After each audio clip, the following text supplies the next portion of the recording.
Hi, this is Christy Marks, creator of Gem and the Holograms, and you're listening to a truly outrageous podcast with Mike, Amy, and Nicole. It's showtime, Synergy. Because it was awful. Do it again. Say it again. I haven't recorded. You want to record this? Because it was awful. Because it was awful. It was truly outrageous. There you go. That's the intro to the beginning of the show. Because it was awful. It was awful. I'm just waiting now. Huh? I'm just waiting now. I'm sure there's gonna be something else that pops out. Like never mind. Supercalifragilisticexpialidocious. There you go. That popped out. I was gonna make a bad Janet Jackson joke, but okay. Wow, that was my next thought too. Like, oh wow, we're popping out now. That's kind of scary. I'm popping out. Oh my god! You know, I gotta let it show. It's a wardrobe malfunction. Oh, I really could take off my bra right now. It's very uncomfortable. On that note, welcome to Showtime Synergy.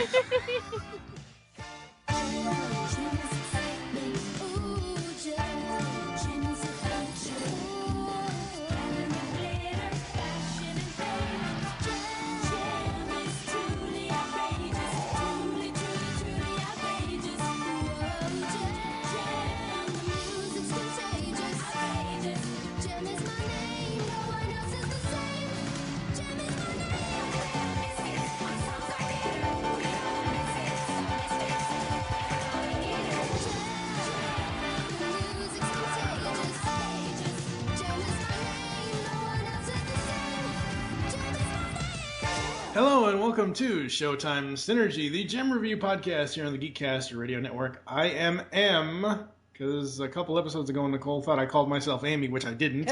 Joining me are my hologram girls, Amy, aka Lady Rec, hello. Woo! And Nicole, Beatles Diva Hailstorm, hello. I am not a hologram. I'm a misfit. Yes, That's right. technically, you're both stingers at this point, and I'm Riot, really, if you really want to think about true. it. That's scary. I mean, because the Misfits essentially have faded away. You know, they've essentially turned into Ninja Turtles. They've faded away. They've struck hard and faded away without a trace.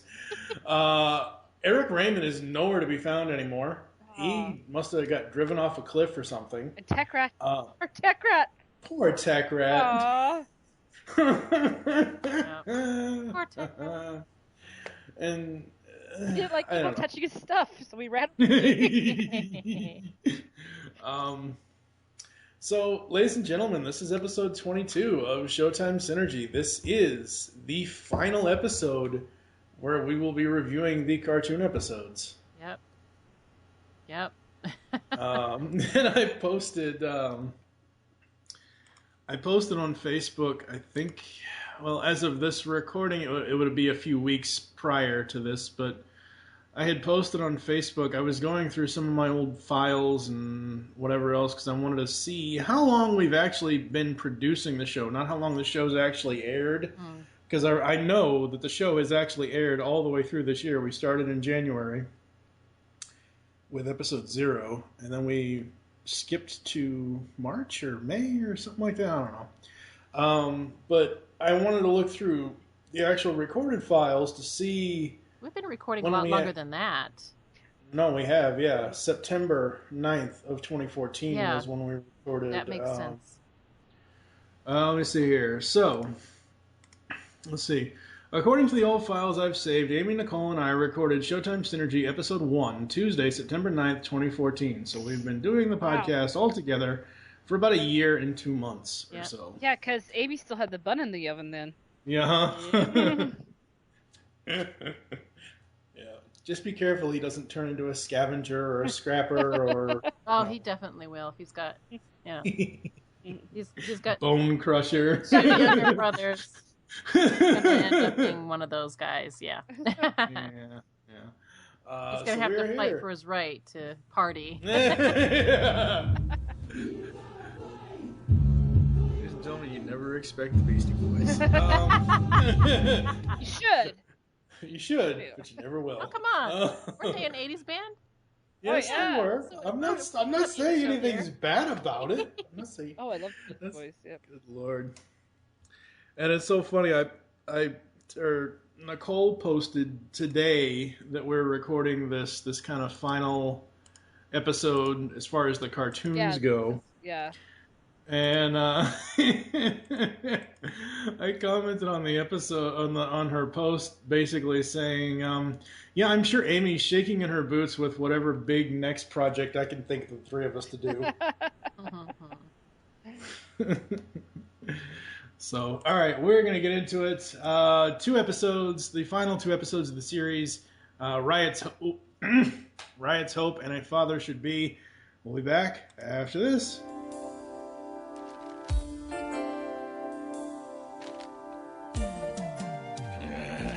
What a mess. We ought to send over the big guns and clean up that place once and for all. Now, dear, you said you were going to relax today. How's a man supposed to relax when the whole world's falling apart? Is this a private rampage, or can anyone join in? Rory? What in blazes are you doing here? I, brought a present for you. Oh, having you here again is present enough for me. Here, open it. What is it? That's you! It's our first album. Hold on.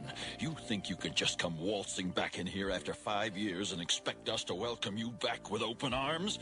I thought you'd be pleased that I'd made a success of myself.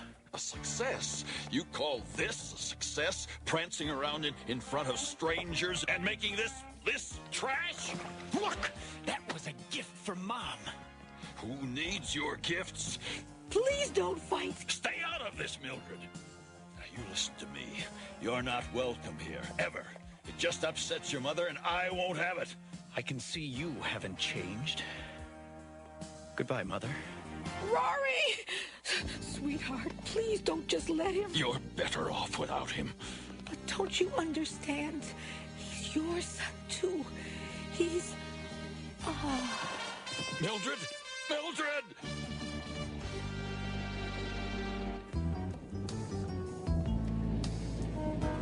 I still don't get it. What are we doing here? We were invited. The Stingers wanted to share this success with us. They wanted to gloat, you mean?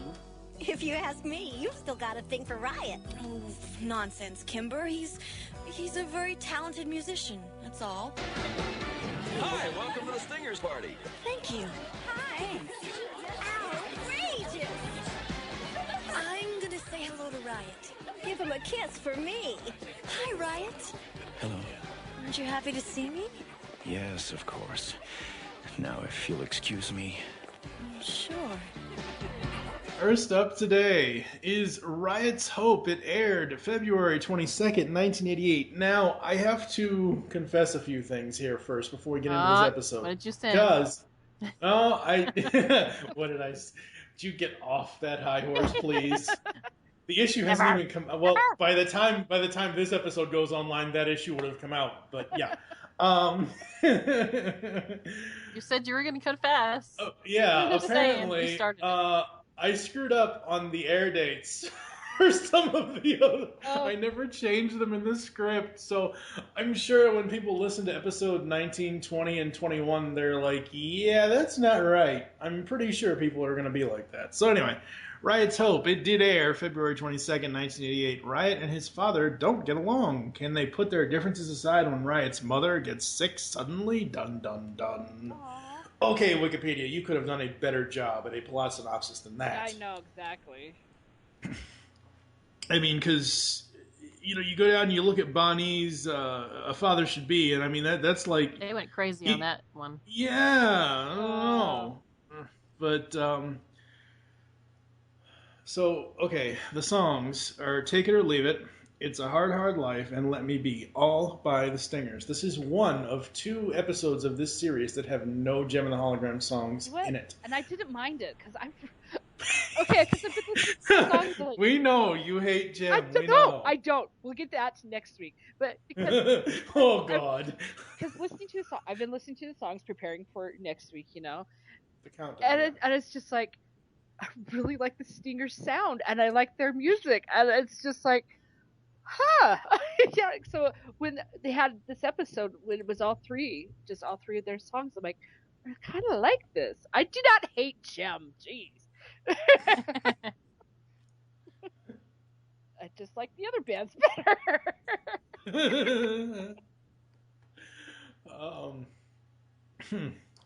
I don't remember the other episode.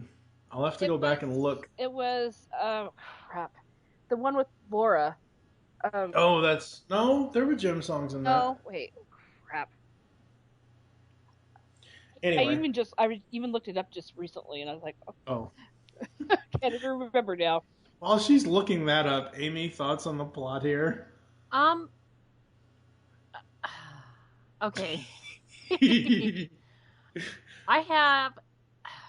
All right. Well, first off, before we go too far, I wanted to do a little update because in the past we talked about Roger Slifer, and I don't remember if we ever did cover whether or not we talked about his passing.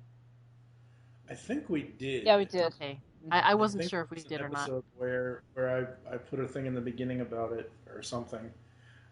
But yeah, Roger Slifer wrote Riot's Hope. Yeah, and he also wrote one of the other ones that I really liked too. I can't remember. I think it was called Father's Day, which I really had a really good reaction to it as well. I mean, he writes all the emotional ones that I'm like, this one he wrote other ones too that I really liked, but there are a few that I had like an emotional reaction to, and this one I kind of did.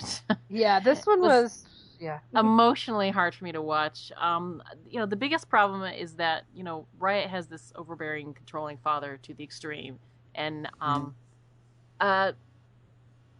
every season the show seems to have like at least one that is a really relatable episode that deals with some really big issues. And this is one of those episodes. It was really emotionally hard for me because, like, I have a really controlling parent as well. Not to this extreme, but, I love my family. I love my parents, but there are some really huge controlling issues that are in there that have affected my life because of it. So watching this one just kind of like, hey, I can't get through this episode without crying every single time. And it was even like that when I was a kid. So I was like, I really like the episode, but it's a really hard episode for me to watch. So, cause I could really relate to, Riot and, his feelings of depression and anxiety and anger and frustration and all the range of emotions that this episode had in it. So, but yeah, I mean, it was probably one of the reasons why I really fell in love with Gem and the Holograms is because of my emotional reactions to the episodes that they actually hit on these really, really important themes. So yeah, that's okay. Yeah, the episode was the Gem Jam Part 1, which featured the two Starlight Girls. So there was no Gem and the Hologram songs, which ironically is the same song they used for the last episode, which we were talking about. So. Yeah. So. Yeah. No, I agree with you, Amy. This, because we talked about this. Gem and the Holograms has some of those episodes like that just hits to the core of your soul. You're just like, wow, I can't believe a cartoon could do this, And this is one of those episodes you're just like, because I have a very loving father that would just do anything. So to see someone that's so hard on their son because he has a passion, it's just like, it was just like, thank goodness my parents are caring no matter what I did. They probably don't understand my passions. They don't get that I like Transformers so much. But they don't keep you from doing that. And exactly. And they don't they're not like passive aggressive and negative about it behind your back and stuff like that. Especially when you're young and so influential and vulnerable, and those memories when you're younger, they're seared into you. When you're an adult, you're easy to forgive, but you have those moments when you're like a little kid and you're just like, wow. Yeah. So yeah, this one really hit. It was like, oh my gosh. It's hard to believe this was only 22 minutes long because there's so much in it. Yeah, I agree. Yeah. this is one of those episodes that went really fast, but it was... You look back and you're like, oh, wow, well, they had this and this and this. Yeah, but it went fast, but not because of how the story was paced or anything. Or it wasn't a bad thing that it went fast. It just kept, because it kept moving and moving and moving. You know, you're at this point and you're at this point, and then oh my God, here's a flashback, and here's what happened, and whatever. For me, I don't know. I've always had issues with my father because I come from divorced parents, and they divorced when I was 2 years old. So I didn't really, and I still am kind of special needs, but I was a special needs kid with being, born from a drunk doctor, getting cerebral palsy, and having optic atrophy with an astigmatism in my eyes. Every time I hear a LASIK ad on the radio, I'm like, yeah, that's not going to help, because my eye damage is to the nerve, and there's no surgery any optometrist can give me to repair nerve damage to the eye. With my cerebral palsy, it's a very mild case, and you guys have seen me. It's a very mild case. The differences for me are, it's only affected my right hand and right foot. They are smaller than, they're not fully developed. They're not I'll put my my ice bucket challenge video. I'll link that in this episode post so people can see and tell the difference here. But luckily my cerebral palsy didn't affect my brain function that much. It basically had my brain stop sending signals to the right side of my body to grow. Gotcha. So it's not exactly full-on cerebral palsy, but it is a form of it.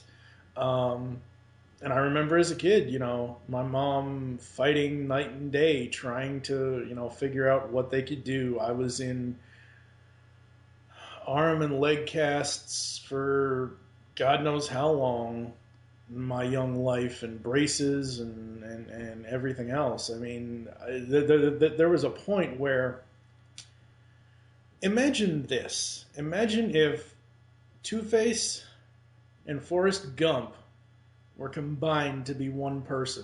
Okay. No. Listen to me. I'm not being rude. Horrible. I'm not trying. I'm saying take the disfigured part of Two-Face and put Forrest Gump there, okay? So instead of having two braces on my legs, because my left leg was fine, I always had braces. I always had a brace. Okay, I see what you're saying now. No. I was a little worried there too. I was like, No. Take the disfigured. You're saying you're crazy. We already knew that. I mean, that's obvious. No. I'm saying, like, you look at young Forrest, and he has braces on both his legs. Okay, I had a brace on one of my legs, and I had it on there for God knows how long, for at least the first 10, maybe even first 14 years of my life, I had arm and leg braces. Gotcha. So, I was just kind of saying that it was that kind of brace that what Forrest had. It wasn't all metal or anything. It was more plastic and whatever else.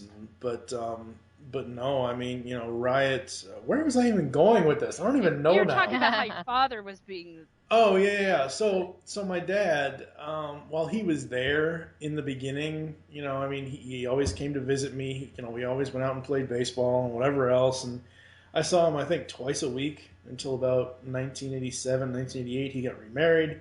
In 88, they moved here from Massachusetts here to Kentucky. Obviously, didn't see him too much anymore. And over the years, I've always been the one to have to call. I've always been the one to take the initiative, or to have to take the initiative. Yeah.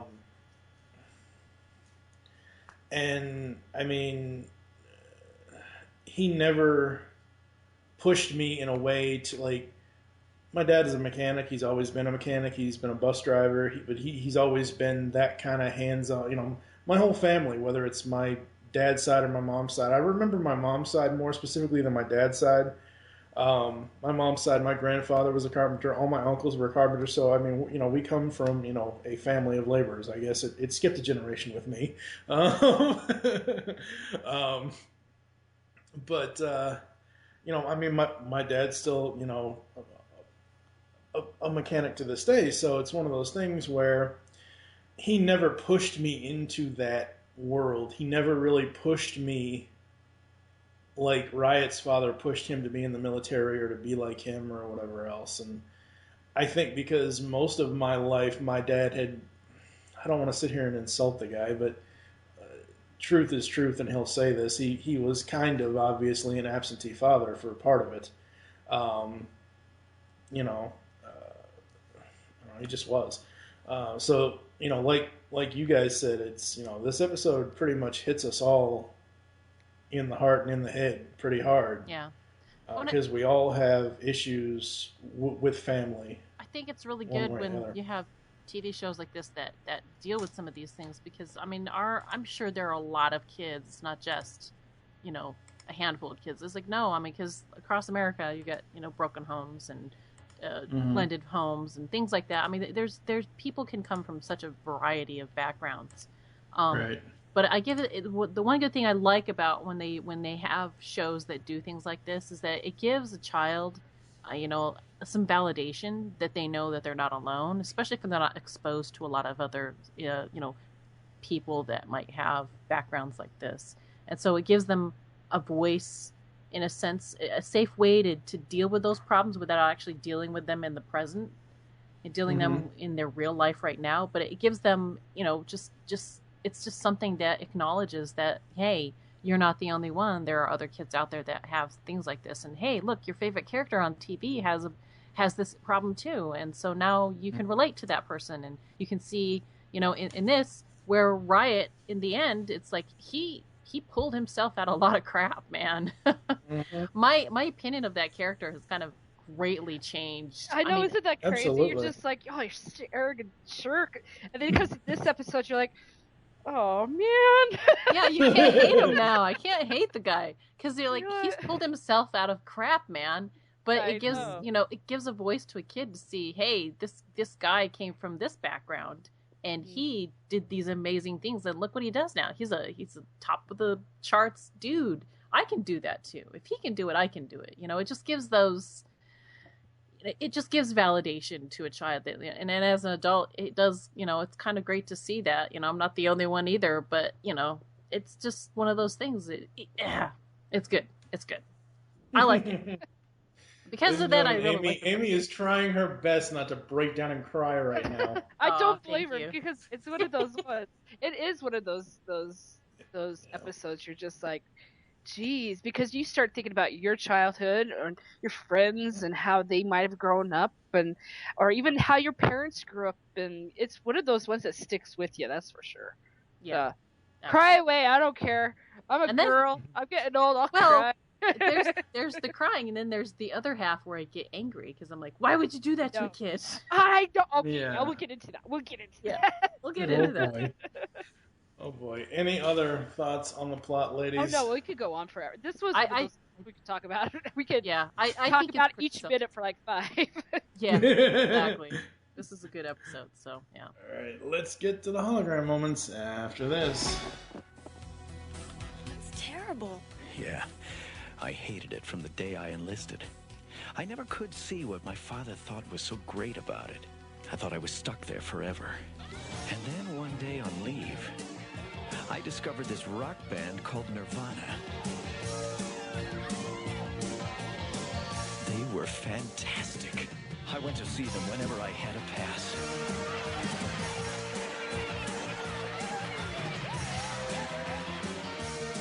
They were doing exactly what I wanted to be doing with my life. Then, one night before their first set, there was a big blow-up. Okay, you're a half hour late. This is the last time. If you can't be here when you're supposed to, then get out. Hey, no problem. This band is going nowhere anyway. But Jerry, we can't perform without a backup guitarist. I'll play. Hey, hold on there, mate. What's a soldier boy know about music? Listen, I'll show you.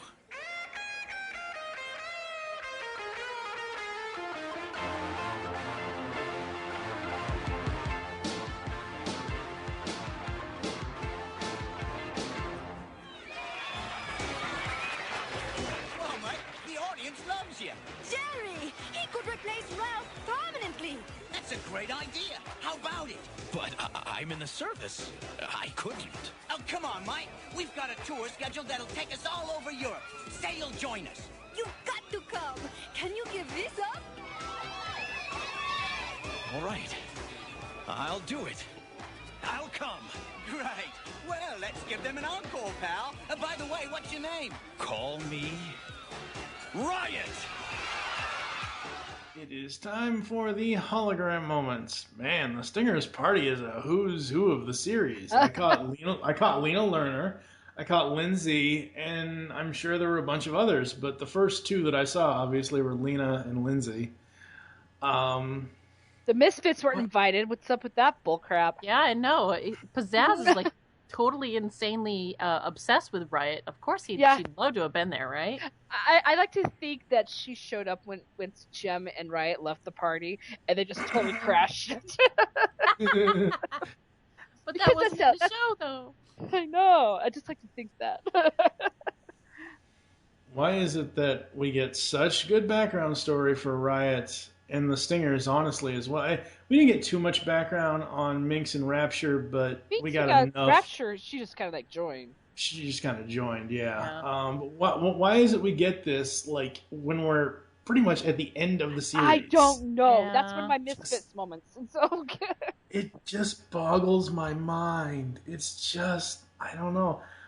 And I thought it was really nice to see how the Stingers got started. Mm-hmm. Yeah. And I really, I know, Jen's gonna kill me because I know she's a big Nirvana fan. The 90s Nirvana, not the one that's in this show.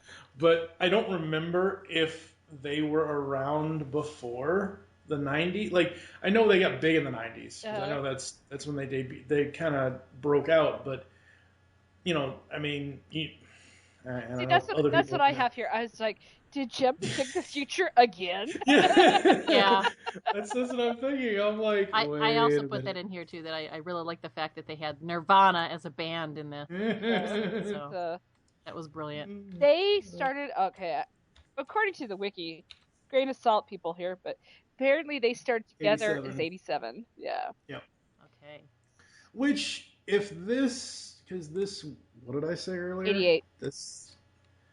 This aired February 22nd, 1988. So if, like, I was really hoping that they were really trying to make a reference to, and basically, Nostradamus, the whole Nirvana thing. Well, you know what? Maybe they did, but maybe they did. I mean, because look at the Misfits. There's a band out there called the Misfits, not the ones that in the TV show. I know. And so it's kind of like that kind of a thing, you know? Mm-hmm. So.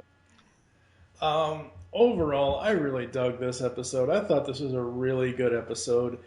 And something that's kind of interesting here, and something I'm sure Nicole will absolutely love, no Rio. Yay! At all. Not even like a reference or anything. Jem nothing. Didn't. Yeah. Jem is into Riot. This is, I believe, I could be wrong. Jem fans, please correct me. I know our super fan that I'll talk about later, Desiree on Facebook, she gives us little insights that we'll talk about. Actually, she actually told us who the Starlight Girls were from episode 20, I believe, when we were talking about that. I forget where they were or whatever. So we'll talk about that at the end of this episode. But she's been pointing out stuff to us on Facebook on the various posts when I post the episodes, and so I'm sure she will correct me if I'm wrong on this. Yeah. This is the only episode of the entire series where it's all Jem, and Jarek is nowhere to be found whatsoever from beginning to end. Except at the very end, when Jerica comes out.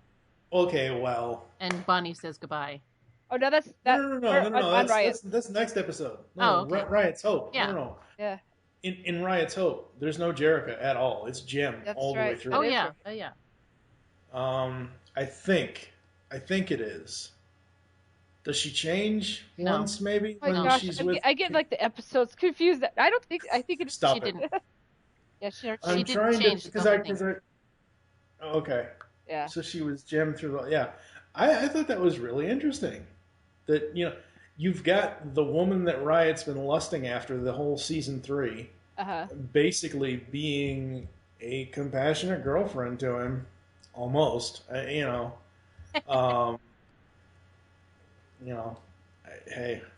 But that's what I thought was really cool about it, was that it's Jem all the way through, and she never does change, because we never really see that ever, because it's always, the entire show is based around the premise of Jerrica juggling the dual identity. Oh, change here, oh, change there, oh, change here, oh. I think that because in this episode, Jem is the supporting cast character right now. Oh, absolutely. It's all Riot. It's about Riot, yeah. Yeah. So of course they're going to be using probably Jem as the supporting character, because Jem is part of Riot's life. Jerrica pretty much has nothing to do with Riot, so of course they're going to be using Jem as the focus. Well, and Riot doesn't know that Jerrica is Jem, so yeah, it would not make sense to even have Jerrica there, because he's basically, Jerrica is part of Rio's life, and he's just trying to make sure that Rio isn't trying to make Jem part of his life. Nicole, what did you like about Riot Soap? Oh, let's see. Okay. This is what has as my first one. I love the true raw emotions that Riot showed. Finally, a genuine character that he can be. Because in all the other episodes, you can tell he's putting on that rock star persona, like, yeah, I'm good. I'm the it-all man, You love me. Love me. So I really like that you get this new side of him where this is truly him. This is who he is. And he's made this other character to get away from all this other stuff. I love his mom and his supportive music, her supportive in doing his music. Like, again, Nirvana, let's see. I like that we got to see stingers in some other colors besides yellow and black. Yes. And then the line, Riot's my son. Yeah, right. Madonna's my sister. Oh my gosh. Pop culture references to the max. Madonna's still around. It's crazy. Did you guys see the video she did? At this point, by the time this episode airs, it'll almost be a month ago. But recently, right after the Paris attacks, I haven't. She almost canceled. I'll have to see if I can find it for you guys. She almost canceled the show, but she did this whole long monologue thing at one of her shows in Australia, I believe. I could be. I'll have to send you guys the video about her reaction to Paris, and then eventually it led into like a prayer. Oh, okay. But yeah, I'll have to send it to you guys. Yeah. Oh, absolutely. The Immaculate Collection is my favorite compilation album. Of course. It's got all her best songs on it. All her 80s best songs on it. Yeah. 80s and 90s best songs. Anyway, what else did you have, Nicole? Those are my hologram moments. So. Okay. Amy, have you composed yourself enough now to gush about the episode? I can't actually. Nicole brings out a lot of specific points, but I'm like, I thought just pretty much the whole episode was one big hologram moment. I agree. There's just too much to love on it. I mean, I thought, I can't even begin to put in here, because almost everything, it's just, the show has such a genuine authenticness to it. Mm-hmm. That I can't pick out one thing that's better than the other. The whole episode is just one big hologram moment. I got a question for you though. Did you kind of go, no? When he had to cut his hair, it's like, no! Yeah. But it grew back. It grew back. I knew it would grow but back. It's just like, oh, no. And I actually had that moment. It's like, oh, no. Okay, let's move on to the Misfit moments, if there are any. I have We'll be back. Oh, there's a few. Oh, boy. Here we go. We'll be back after this. In that case, I'll have to form my own band.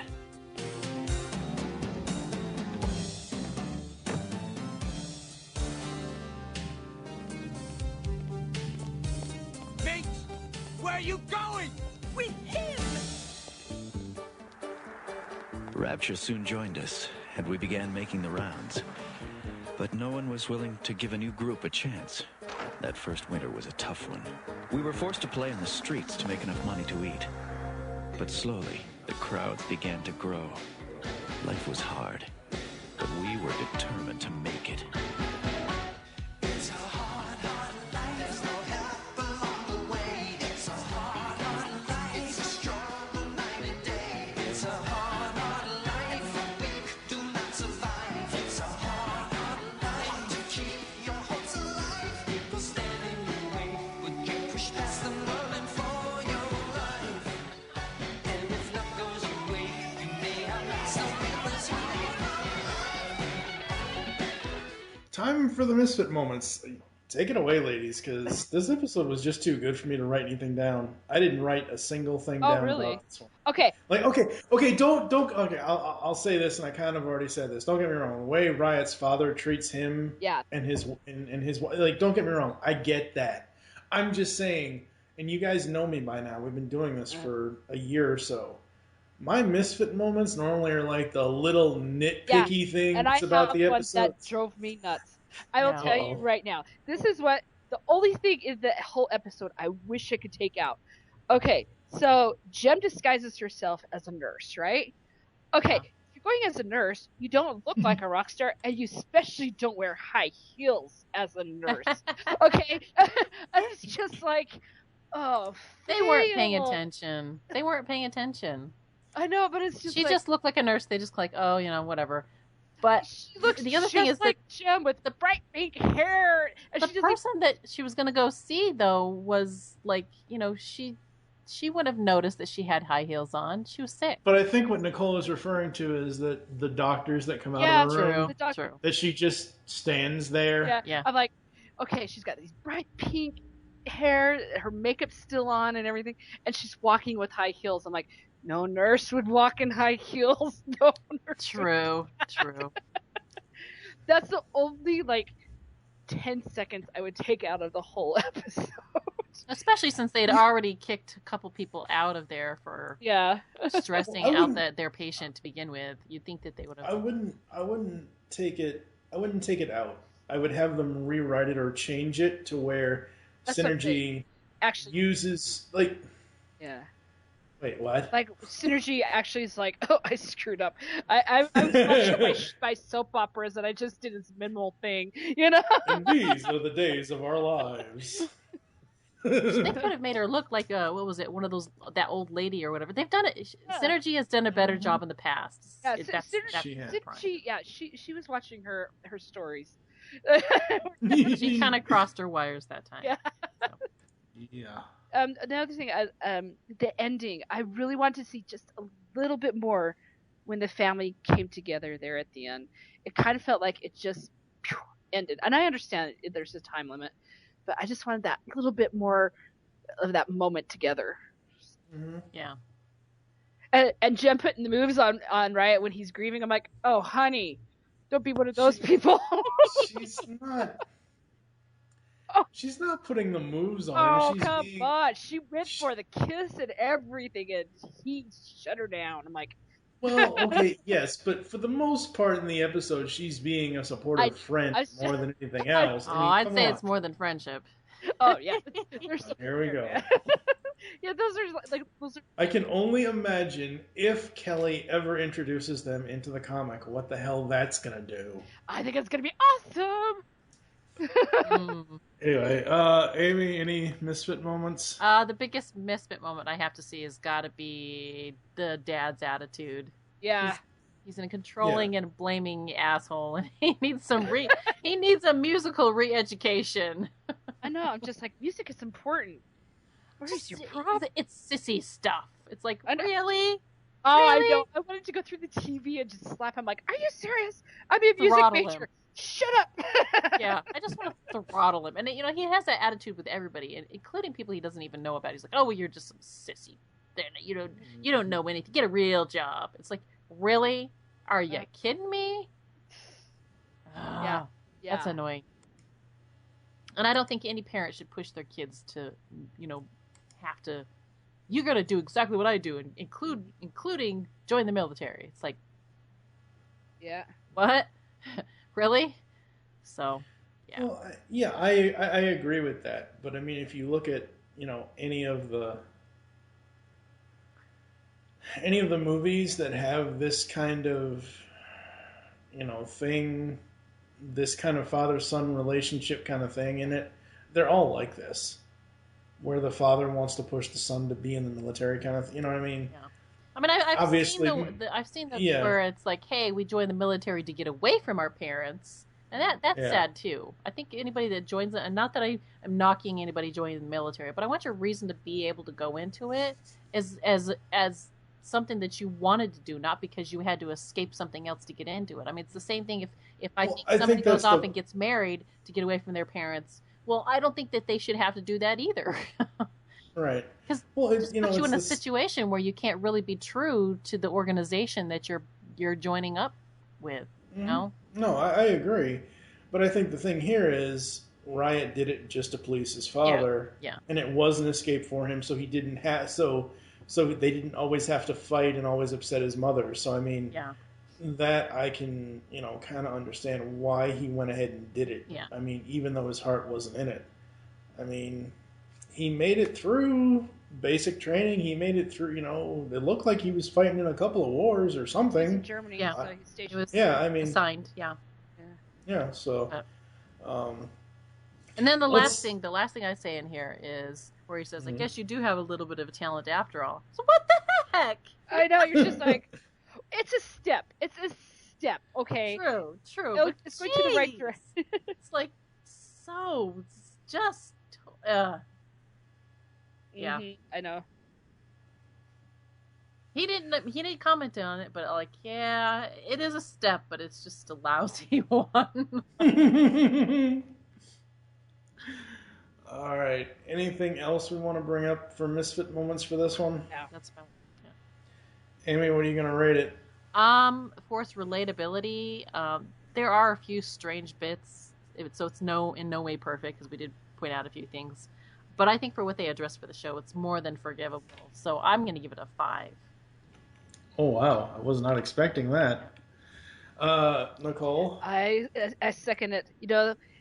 5, because it's one of these episodes that just brings out so many emotions. And look how much we have talked on it. We've talked more on this episode than how long the episode really was. Okay, yeah. So it must be either really good or really bad, and we'll get to that one later. Okay. Oh boy, here we go. No, but this it speaks to people. It's one of those. This one could have been so easily like a 2-parter, But even maybe if it was a 2-parter, it might have been strung out too much. But like you said, we saw what his life was like. We saw how the Stingers got together, and it's the episode that changed my mind about this jerk face. Okay, yeah, exactly. And if you could turn my opinion of a character in one episode, kudos, So yeah, 5. This is up there. Could you use some Yetis? But no, it could not have used Yetis. Don't even. I know you're just throwing that in there. Yeah, they could have had a Yeti in one of the bands, out in the crowd. Oh my god! Actually, Yetis should have been like Madison and Ramada. I know. I have to mention it every episode now. Yeah. Yeah. Well, not anymore, since these are the end of the cartoon reviews. No more Yetis after this. That's what you think. I will talk Yetis all the time. Next time you get us on another show, it'll be Yetis forever, man. Oh, crap. Damn you, Shangri-La. Damn you! All right. For me, you guys have already said it. It's 5s all around. Just absolutely loved this episode. May you rest in peace, Roger, but hats off to you, Sly for the Sky Dragon, because holy crap. Yeah. This was the last episode he wrote, obviously, as far as... that's what I'd like to know. And maybe it's something we can have Christy back on, or maybe it's something I can email her about her. about and find out. Or maybe I have to email the guys formally at Sunbow. I want to know what the writing schedule was, because did writers did they write the season 3 premiere first, or did they write other? Because I know in certain TV shows, certain episodes are written before others and after others and everything. But I mean, if this is truly the last episode that Roger wrote, oh my God! Way to go out, man. Yeah, I mean, absolutely. I mean, oh God. Oh, I really wish we had more stories like this. I mean, yeah, it sucks that this season ended. I mean, because what could have been the 4th season? Would we seen? Well, we get into that with our other discussion. Yeah. I'm just saying, right, this is such a good episode. Yes. Let's, before Nicole has another Hey, breakdown, let's get to A Father Should Be after this. One, I'm sorry to two. interrupt your session, Riot. Jem, my lovely. Wait, I'm sorry, Riot. I didn't come to see you. I came to see Randy. I'll just be a moment. What is it, Jem? You look worried. It's Bonnie. She's obsessed with finding her lost father. She won't eat or play, and we're wondering if you could try and cheer her up. Why, sure. I'll be over as soon as we get done with this song. Bonnie, look who came to see you. Hi there. Say, how's my best girl? Hi, Randy. Wow. Hey, is that all the welcome I get? I'm sorry, Randy, but I want my real father.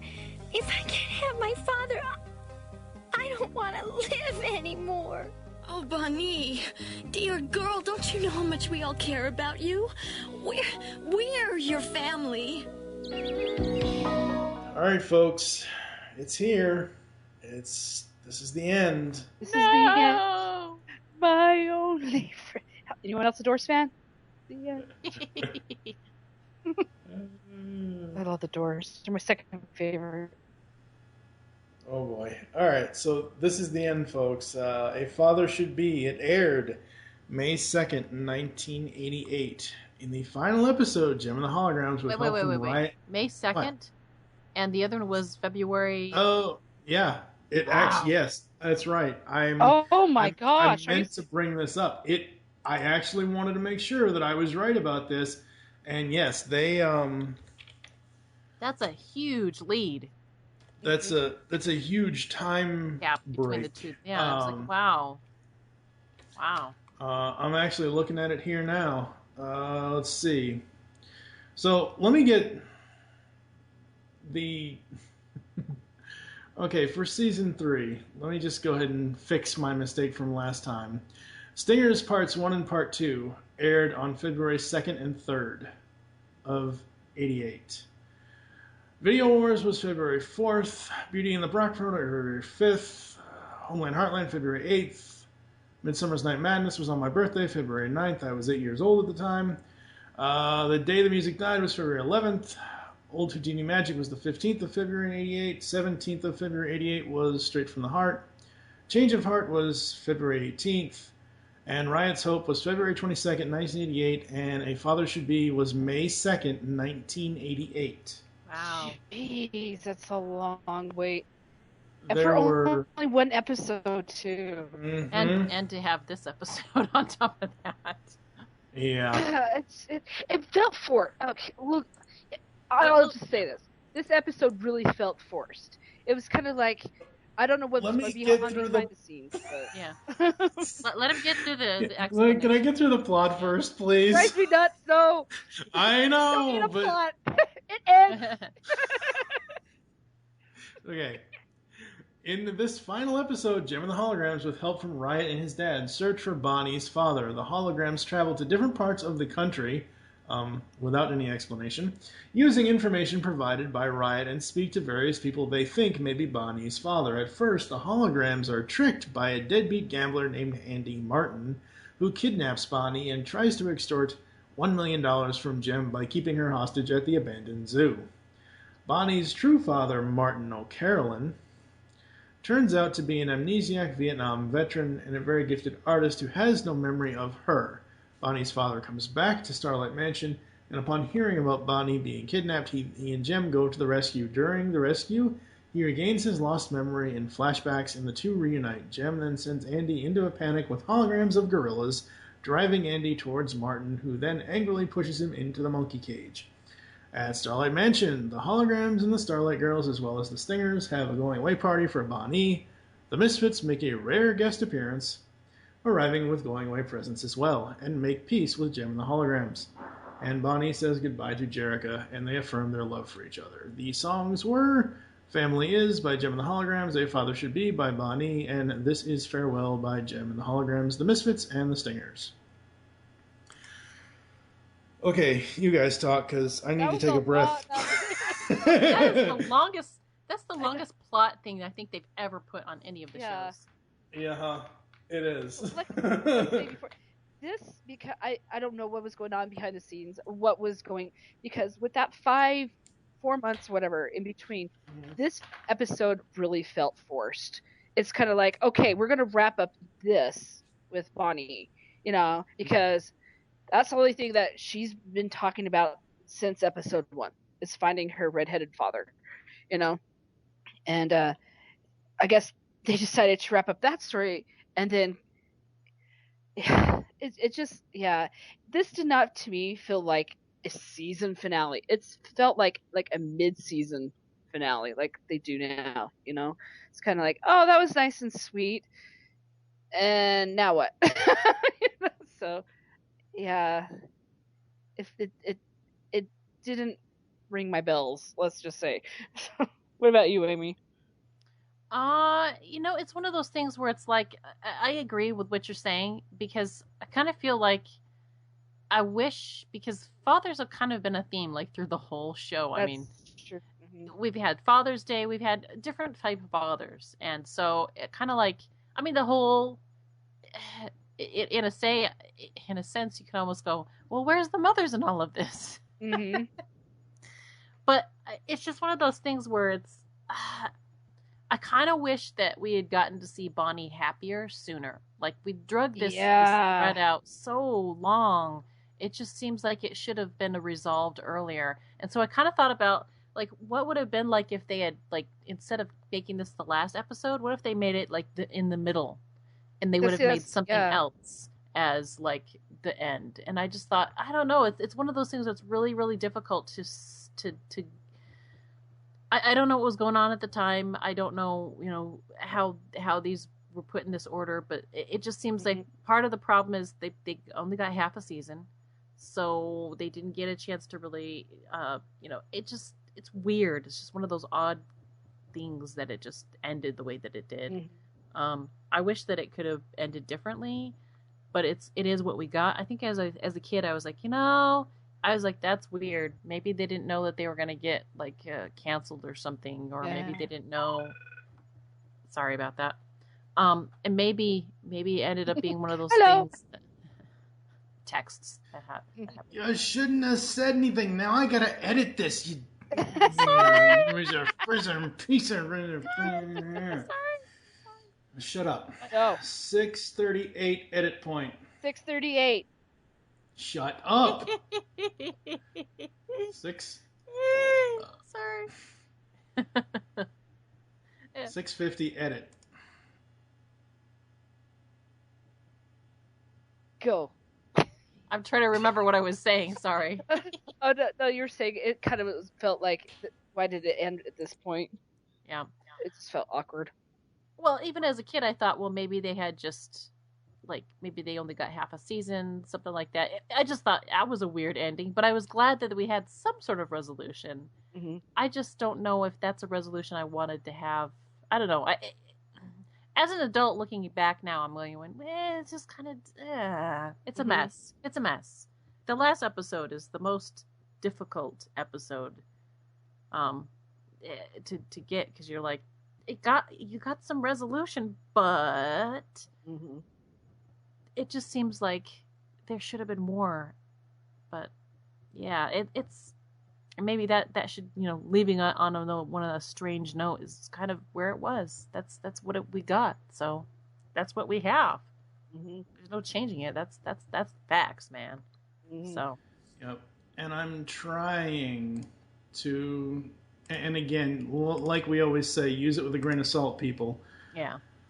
I'm trying to find information on Sunbow because I know Gem was a Sunbow Entertainment production. Yeah.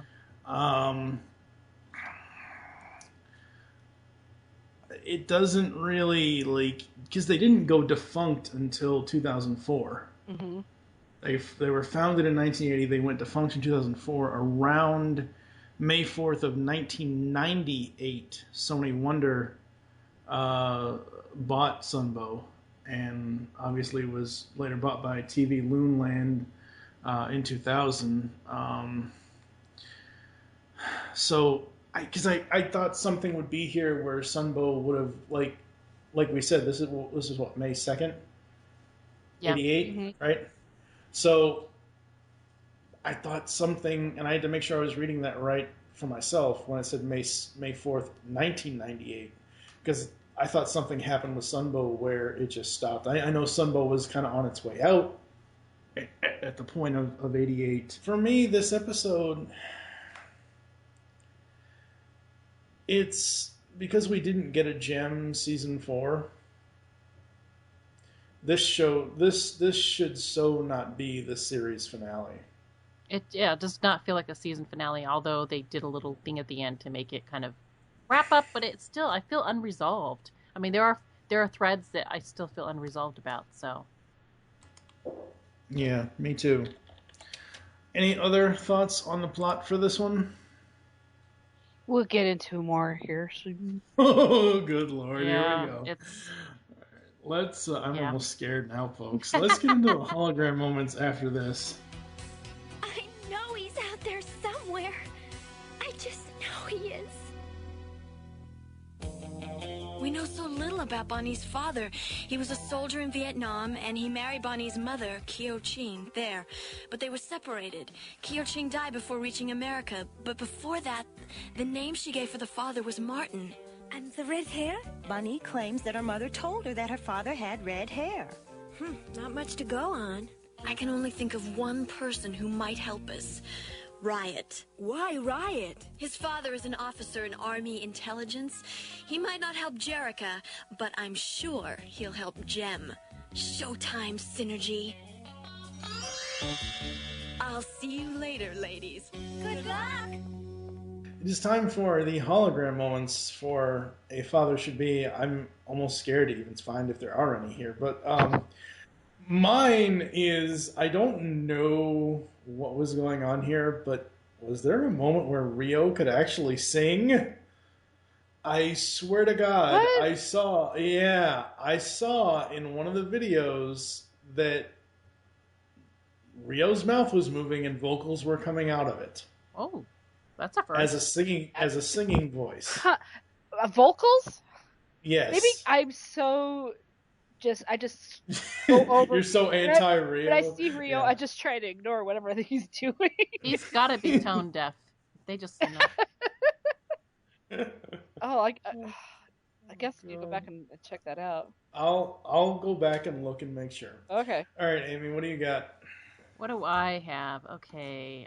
For hologram moments, I thought it was nice that they invited Mr. Martin O'Carolyn to dinner, because he came out all that way and Bonnie was not there. So like, hey, at least we could do is invite you to dinner. I'm glad that he didn't say no, because hey, who would refuse all these lovely ladies in front of you, right? Mm. I like the fact that Martin volunteers to help, but it was a little cheesy. It was like, I was trained by the army for this. Kidnapping is usually the FBI's thing, not the military's. But we'll give you points because you tried for effort.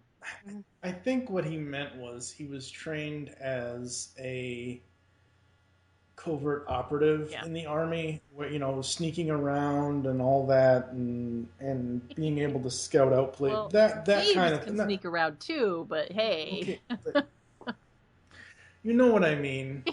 Yes, I do. You know what I mean, Amy. Yeah. I think Bonnie giving Riot his kiss was great. That was a nice little giggle. I was like, oh look, Gem didn't. Oh, that was pretty cute. That was awesome. Let's see. And then my last point, I kind of already brought this up, is I wish he'd gotten to see Bonnie happier earlier than just the last episode, because it would have been nice to see how she adjusted to being with her new dad and vice versa. So that's Right, pretty much my hologram moments. I will say it was kind of cool, them tracking Randy down again. That was kind of nice to see him. Yeah. What about you, Nicole? What do you got? Okay, I don't know. The older painting of Bonnie that he made of her, it really spoke to me. I'm like, oh, that's a really pretty picture. You know, I don't know. It was. It was one of those things. I'm like, that's really good. She looks gorgeous. You know, it's not like she's a cute kid, but man, that picture just looked really pretty. Definitely a picture of her mother. Yeah, for sure. So, yeah, she looks like her mom. I did like how Bonnie's father did rescue her, and this is their first meeting. I kind of got a little kick out of that. I'm like, oh, you're falling off a cliff. Hi, Daddy. I really did like that. It kind of was like over the top, but I thought it was kind of cute. So, and I do love the very, very last song when you have all three bands singing together, and that was good. Sounds too. Yeah. really good. I really like that. So, those are my moments. I think, the song at the end was great, and I love that this was Christy's kind of farewell. And while I may be a little harsh on this episode as far as it not exactly being a full-on series finale, yes, this is it's a good season finale, but I see, when I watch this back, because I actually watched this twice today. I watched it, Me too. When we recorded this episode, I watched it twice the day we recorded because I wanted to watch it in the beginning, in the morning before the record, and then I watched it an hour before we sat down to record this podcast, because I wanted to really see why this was eventually the series finale. And I do understand it now. I do see it. I still, in the back of my mind, I still think out of the past. Because this is Jem and the Holograms. This isn't Jem, Bonnie, and her father. Like, don't get me wrong. I'm not knocking this episode at all. I do still think, though, that Out of the Past would have been a better overall series finale. Like, if they had taken that episode and put that after this, would have been fine. But I completely understand that this was Christy's way to say goodbye to the fans. And thankfully, they allowed her to do so, because not a lot of networks and not a lot of animation companies or there are shows that just get canned just because. Yeah. If the ratings aren't doing well, or if this isn't doing well, if the toys aren't selling, if the poor Green Lantern, the animated series. Oh my gosh, that's so good. What happened? I know it was, yeah. So, yeah. Do we have any misfit moments for this one? Yeah. Yeah. Yeah. See how much they make me work, ladies and gentlemen. We'll be back after. Stall him. Keep him busy long enough for me to scout the zoo and find the girl.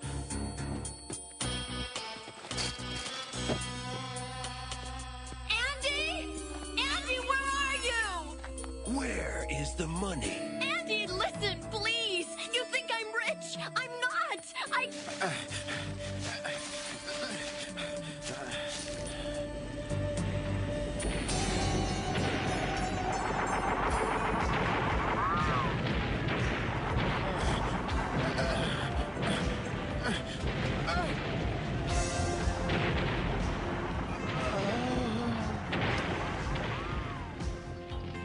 Kyo-Ching, you're beautiful. Kyo-Ching? You expect me to believe you ain't got no money because it all goes into supporting them girls? I swear it's true. A big-time rock star like you? You're lying to me, Jim, baby. And that ain't smart.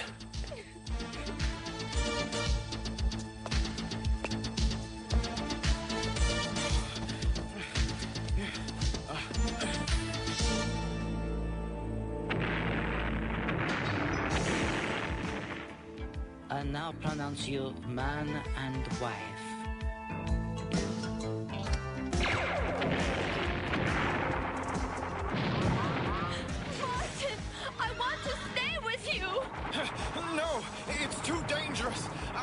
you, Kyo Ching. I promise.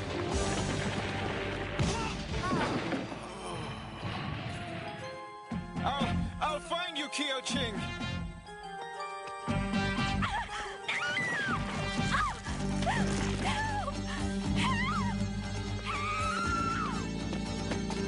Bonnie, I'm coming.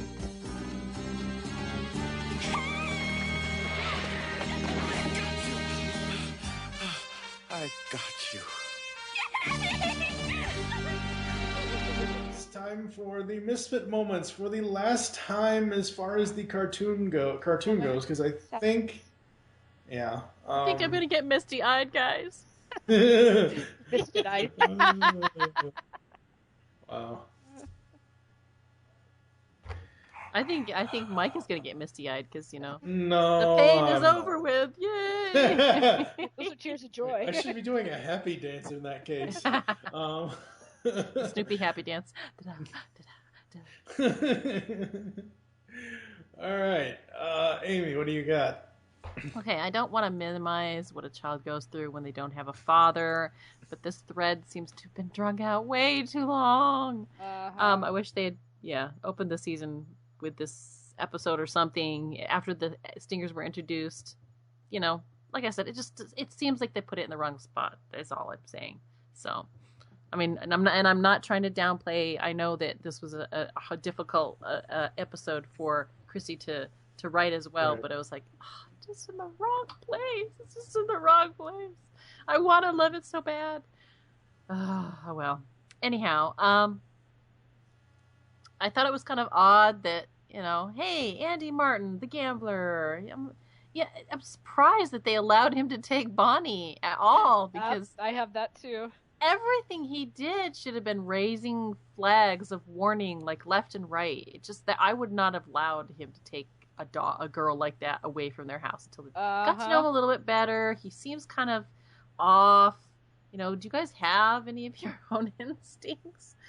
I get it. Shayna nearly poked Jem in the eye. Like, look, Yeah. this is not the guy. This is not the guy, yeah. Shayna, like, if she would have spoken up a little bit more, it might not have gone down. I understand why it went down this way, to basically lead it to the moment where, oh my God, the first time you meet your father is that he's saving your life and he's swooping in. Yeah, but I had problems with that too, because I was like, hey, if you're a child, every guy that's been around has not been your dad.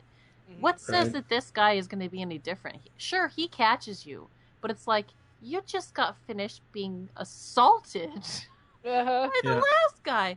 Would you not be like, it's a stranger, let's run away? Stranger danger. But I think Bonnie's over. You'd think that she would just No, that should just tell that this child is messed up. Well, yeah, but I'm saying, like, I With think anybody her. that has red hair. I think they've made that point earlier on in the episode or in the season somewhere too. You should go with anyone that has red hair. I mean, that should be a warning sign that you should be, No, you need a psychologist here. The warning sign was, if I can't have my dad, I don't want to live anymore. And I'm like, no one's taking this message seriously. Anyone? No one heard that. Okay, we're just moving on. I right. heard I think that's the reason why everybody's so, we got to find a dad. We got to find a dad. It's like, but not at the cost of, finding the wrong guy, because that's what we found is the wrong guy. But yeah. If this could have been fixed if they had only had cell phones, just saying. I know. Cell phones back in the day. Speaking of cell phones. Oh, wait, now I have to edit my own crap. Ugh, I didn't say anything. I just turned it off really quick. Sorry. Don't these people know we're working here? Apparently Obviously Anyway. not. I mean, I could put it in the other room, but sorry. I didn't even hear that one. Hear what one? I'm half blind, so my hearing is super sensitive. Where the hell were we? Okay, so yeah, no. So I think with Bonnie, it's more so she has this overbearing need to find her father. And don't get me wrong, every parent or every child that doesn't know one of their parents would have that need, but hers is it's blinding. Like it's not showing her that she needs to be careful. It's not, and I think that's why Jarek is kind of there, and everybody else is kind of there to say, hey, even Chrissy, and I don't even remember who the other Starlight girl was, but I think the one that was with her most of the time was Chrissy. You know, that's the problem with Bonnie, is that overbearing, absolutely blindsided need to find her father. Maybe it's even more. Maybe it's even bigger for her, is because she had her mother. Her mother Right. dies. She gets put into the system. Her mother always said that he had red hair and that he would come back, because he said that he would. Little did they know that he had got amnesia and he couldn't, because he just couldn't remember them. Sad to say, the brain and the brain injuries. But I don't know. It's just one of those things that there are plenty of people out there that really, really care about her, and she just got stuck on this thing that her mother said. So, but it is what it is. And we, you mentioned, or it was either you or Nicole. Obviously, you're the only two here. This episode. No, it's Bob. He's over in the corner. Yeah, it's. I don't know if I still have that outtake, but I figured out what that was. I think I already told you guys, but anyway. We have a ghost on the episode? Not this week. Oh, okay. Oh. Luckily, she's not streaming this week. Not yet. Oh, anyway. yeah, that was that. Okay. Yeah. So. Don't mind, ladies and gentlemen. Mike is just crazy. Yeah. He hears voices. Crazy and love. What can I say? All right. So, where the hell was I going? Okay. Yeah, I know. I'm trying to think here, because the page is blank essentially. Here, I'll finish with mine. Okay, go ahead. So you do that. The other thing was, let's see here. One of the gunshots sounded like a laser gun sound effect, and I thought, wow, it's Star Trek. Pew! Yeah, it's coming from another of the Sunbow episodes. They just used this, G.I. Joe. Yeah, it could have been G.I. Joe, Transformers, one of them. Synergy uses the same ape hologram to scare the fake dad, and I thought She should have used Yetis. She should have used Yetis. That would have really scared the crap out of me, man. I'd be like, get me in that cage, please. But yeah, that just...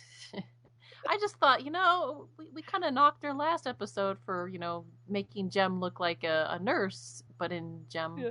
Maybe that's why the show had it, and Synergy was down. She's just like, I've had too much of this crap. I can't even take this little love triangle that Riom doesn't know anything. I'm out! Then of course, shoehorning the Misfits into the last episode lasts like 2 seconds or 2 minutes. Yeah, I wanted to see more of the Misfits. It was kind of hard, but I mean, yeah.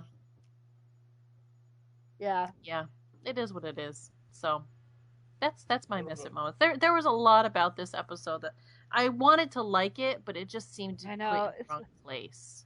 Yeah, that's what I'm saying. So. If it was maybe, like I said, earlier on in the season, it would have been okay. But yeah, my big thing was the other father that just took her. Can't remember his name now. Andy. It was Andy Martin. Yeah. What he just, I really had time. Oh, I'm just gonna take her for a drive. I'm like, you can take her for a walk on the property. I was gonna say, there's 4 adult women and tons of girls. You could take this guy down, okay? But that was like the creep factor set in right there. Like, I did not care for that feeling, and then, like you said, all of a sudden, Pizzazz learned her lesson. Like, I'm a good girl now. I'm like, no, that was so forced. I about choked on it, okay? Because Pizzazz has been always about her. Me. You think some girl finding her father? Maybe because she had that episode with her father, That was a really good episode. But I don't think she's going to... Yeah, but I don't think... It worked in the sense because, like, they did have the Starlight Girls did come and stay with the Misfits. They, like, put them into child labor, but hey... But, I honestly don't think Pizzazz is going to change her attitude in 24 hours. True. That's why I kind of hoped that if they had used it earlier in the episode, Yeah. earlier in the season, maybe they could have had one. Maybe they could have had another episode where, Pizzazz kind of comes to know that these kids are actually kind of cool, and Yeah, I mean, just because they're I with would Gem the love Holograms doesn't mean that they're complete and total losers. Yeah, I it's just it just felt so forced to me, the whole Misfit. And I'm didn't saying that even with show. my Misfit It didn't voice. show my girlfriend Roxy. Roxy wasn't I even in it. know. I'm like, She was. for like 2 Yes. seconds. Come on. She or Jetta did not have a speaking line. I know. but they Don't were like there. that. Bull crap, man. You call shenanigans. I do. Oh boy. All right. What are we gonna rate A Father Should Be? And actually, folks, I think we're honestly gonna have to give it 2 ratings: one for a season ender and one for a series finale ender, since it is Really? the series finale. Okay. Yeah. Oh, do you really want to, Yeah. drag out the Okay, pain? well, Mhm. okay. Yep. I'll deal out the pain. All right. So, as a season-ending episode, what are you going to give it, Amy? A season-ending episode or just a regular epised? Season 3. This is the end of season 3. It's so the what? worst ender ever. I mean, I don't want to be that person, but geez, I mean, it's like it's not my favorite ever of any show I've ever watched. It's probably the one where if I've ever seen other shows end, I'd be like, I Gem and the Holograms, if it was ever in my brain, it's like, well, at least it didn't end like that one did. Yeah. I mean, I hate to be that person because I love Christy and I love this show, but this is just not the right ending for this at all. I've never been okay with that.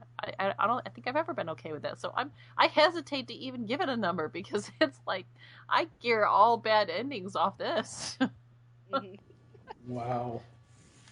I'm sorry. Well, you gotta give it a number. That's how I feel. I mean, you gotta give it a number. That's how I feel, and I love the show so much. I mean, hey, I committed a year of my life to review this, knowing that this was going to happen. I was going to get to the end of this show and have to say these words and go, that's that one show that had the worst ending ever,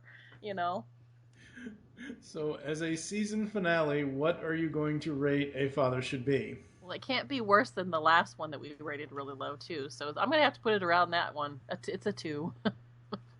Okay. As a series finale, what do you give it? I bet you're going to give it the same ratings I am. I've got it written down here. And I'm like, I'm going to... Ask Nicole. Jeez. Okay. No. I'll help you out here. I'll help you. I'll help you here. Okay, Nicole, what is your season-ending rating? Season, it's a 2 because I really did like that moment with Bonnie and her real dad. That really was a really cute moment. I liked the last song. I enjoyed it. There's a couple good moments. As a series finale, it's still a little bit better than the China episode. Okay. That episode. That's the episode I based all crap on. Okay. as a series finale, because they did wrap up something. They did wrap up the whole thing with Bonnie. I'll give them credit for that.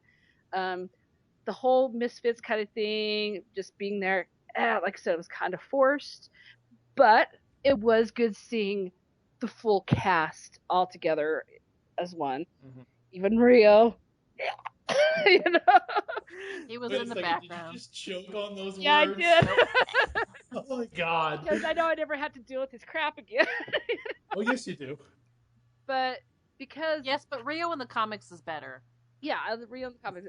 We'll get to that later. As a series finale, I'm giving it 1.5 stars. Because it just tied up one loose end why everything else was just out there. I think even Riot's story that we just talked about would have been a better series finale. But this, like I said, this was just... I would have been, like Amy said, I wouldn't have been so hard on this episode if it was somewhere else. But this is the very last taste you're going to get of one of your favorite shows from the 80s. And it's just like, that's it. It didn't leave you with that cuddly feeling or that shock feeling like The Sopranos did. It kind of just left you there, like, oh, okay. Mm-hmm. So And one I and a was half very star. unresolved as a kid. I was very unresolved. When I Yeah. saw that, I You was like, sound like you're still unresolved as an adult. So, But no, Amy, like Amy said earlier, I love Christy. I love. we all love Christy. But this, I kind of thought that somebody else wrote it. To be honest, I did too. When I was a kid, I was like, somebody else must have wrote that. I wonder if Christy's okay. Yeah, 'cause I did too. But knowing that Christy put herself into Bonnie, that was kind of sweet. But I'm the kid. I want to be that kid where I want to get kissed by Riot. Come on.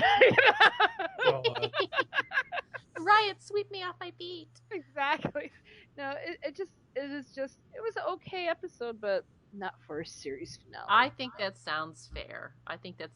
What you said. So I agree with Nicole. So what is your number, Amy? What's your numbering, Nicole? 1.5 for a series finale. Okay, All so right. a 2 for the episode, a 1.5 for a season wrap up. What about you, Mike? There you go. Are you going to be more gentle than us? No. Okay. On one aspect, yes. On one aspect, no. As a season finale, if there had been a fourth season, I gotta give it a 2.5. And the only reason why I guess that additional 0.5 is because of that final song and because we did see most of all of the main cast. Yeah.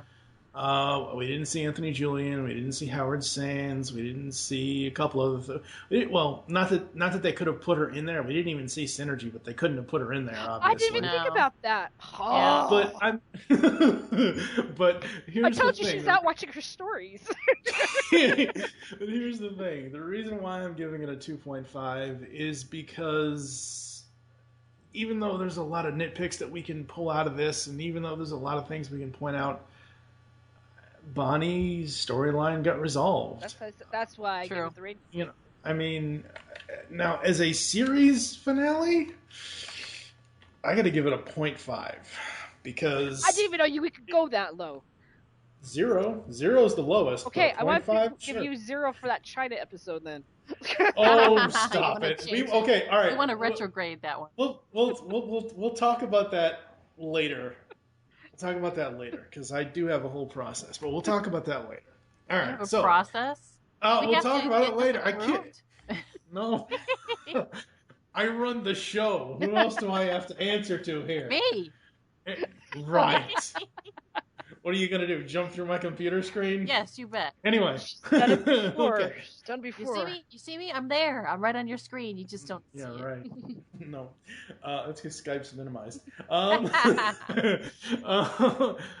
giving it a 0.5 because, so it gets a 0.5 because it's great they gave them a send-off, but where's Eric? Where's Tech Rat? Why did the They're together Misfits... on their honeymoon. Where's the Yeti? Oh my... I'm gonna... Do the the Okay, Muppets so- and you know how they have everybody, including the bad guys there, and everybody's hugging and going, "Yay!" I'm sorry.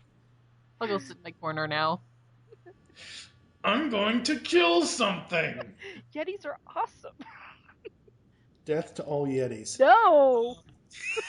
Okay, so Come on. zero. In all fairness, the third Mummy episode, that was the only good thing about that movie, was the Yetis in that movie. Okay, so series finale. The reason why A Father Should Be gets a 0.5 from me is because while it gives it a great send-off, it doesn't, as I was trying to say earlier, gives us no resolution on where the hell Eric or Techrat are. It gives us the entire third season. I know it was supposed to be all about introducing the Stingers and have that new rivalry, but they essentially push the Misfits aside.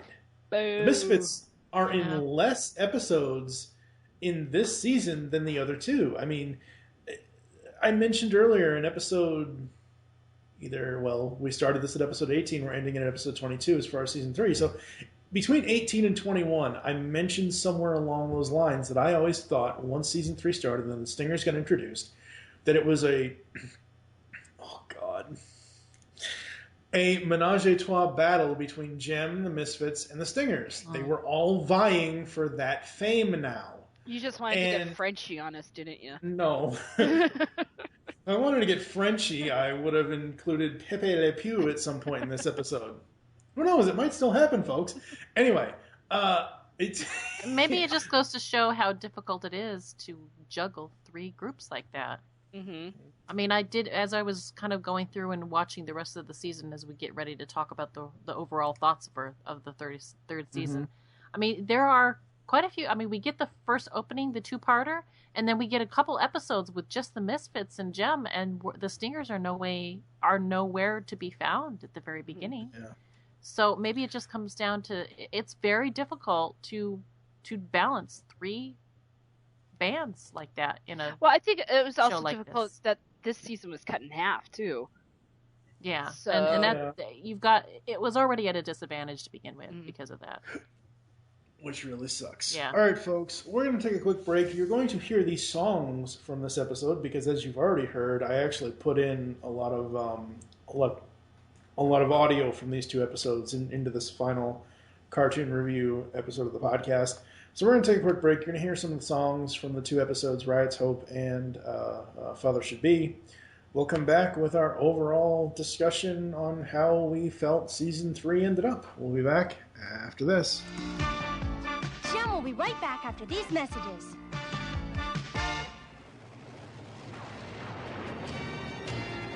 By the power of Grayskull, I command the jaw bridge. Open!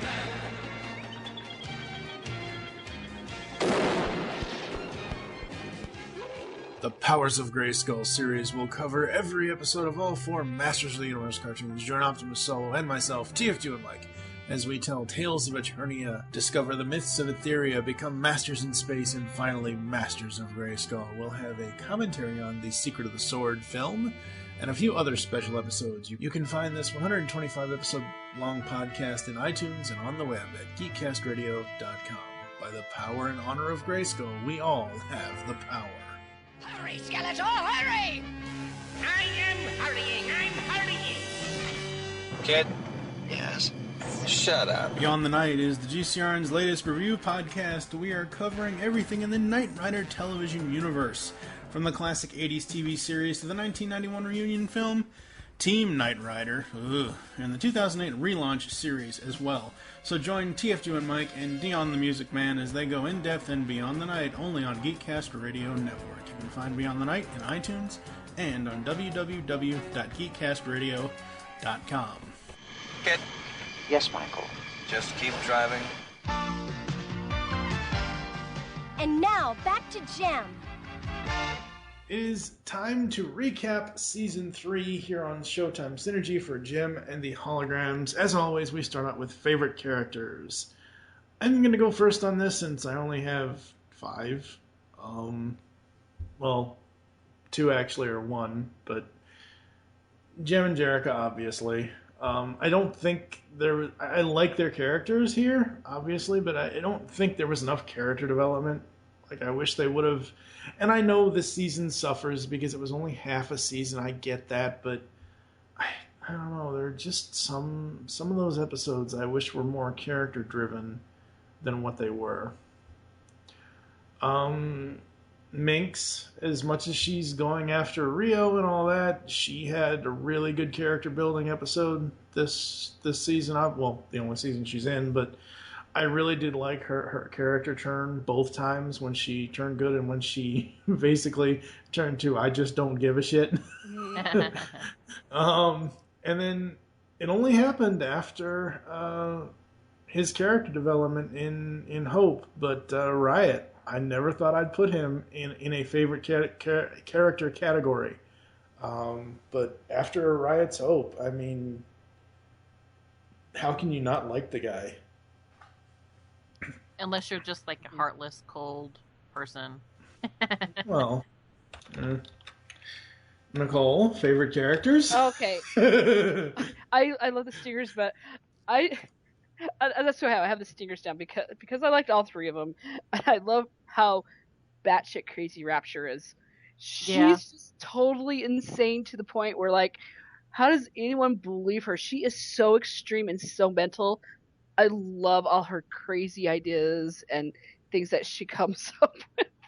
It was one of those things of just like, what's she gonna do now? And she honestly thinks she's gonna get away with it. I like crazy characters like that. I also enjoyed Clash in this season because she actually did learn that she can have friends. She doesn't have to be used by the Misfits.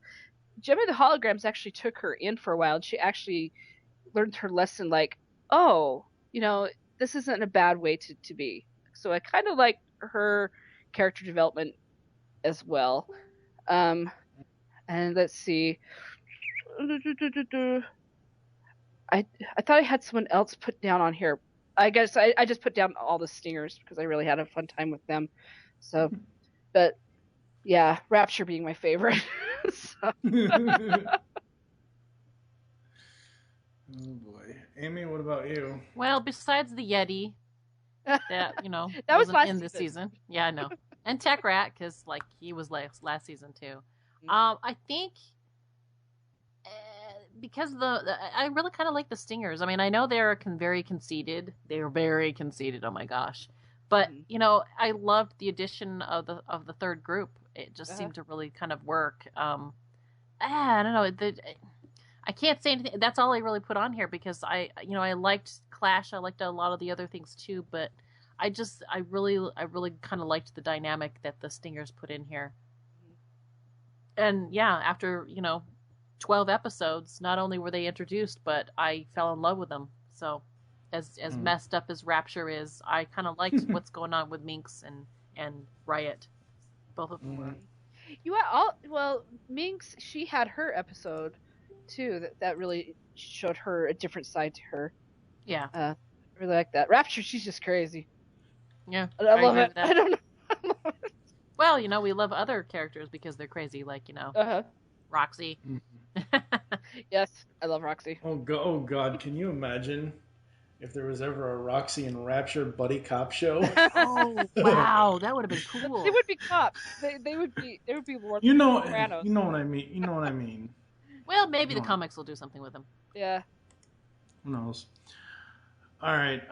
Favorite moments for me from season 3. Honestly, the favorite moments for me is seeing how they adapt the reused songs into new videos. Because, I don't know. Some of the reused songs, like reusing, which one was it?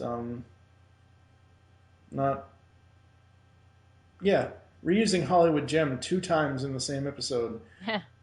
That was okay. No, but at least the videos were cool. Other moments for me, I don't know.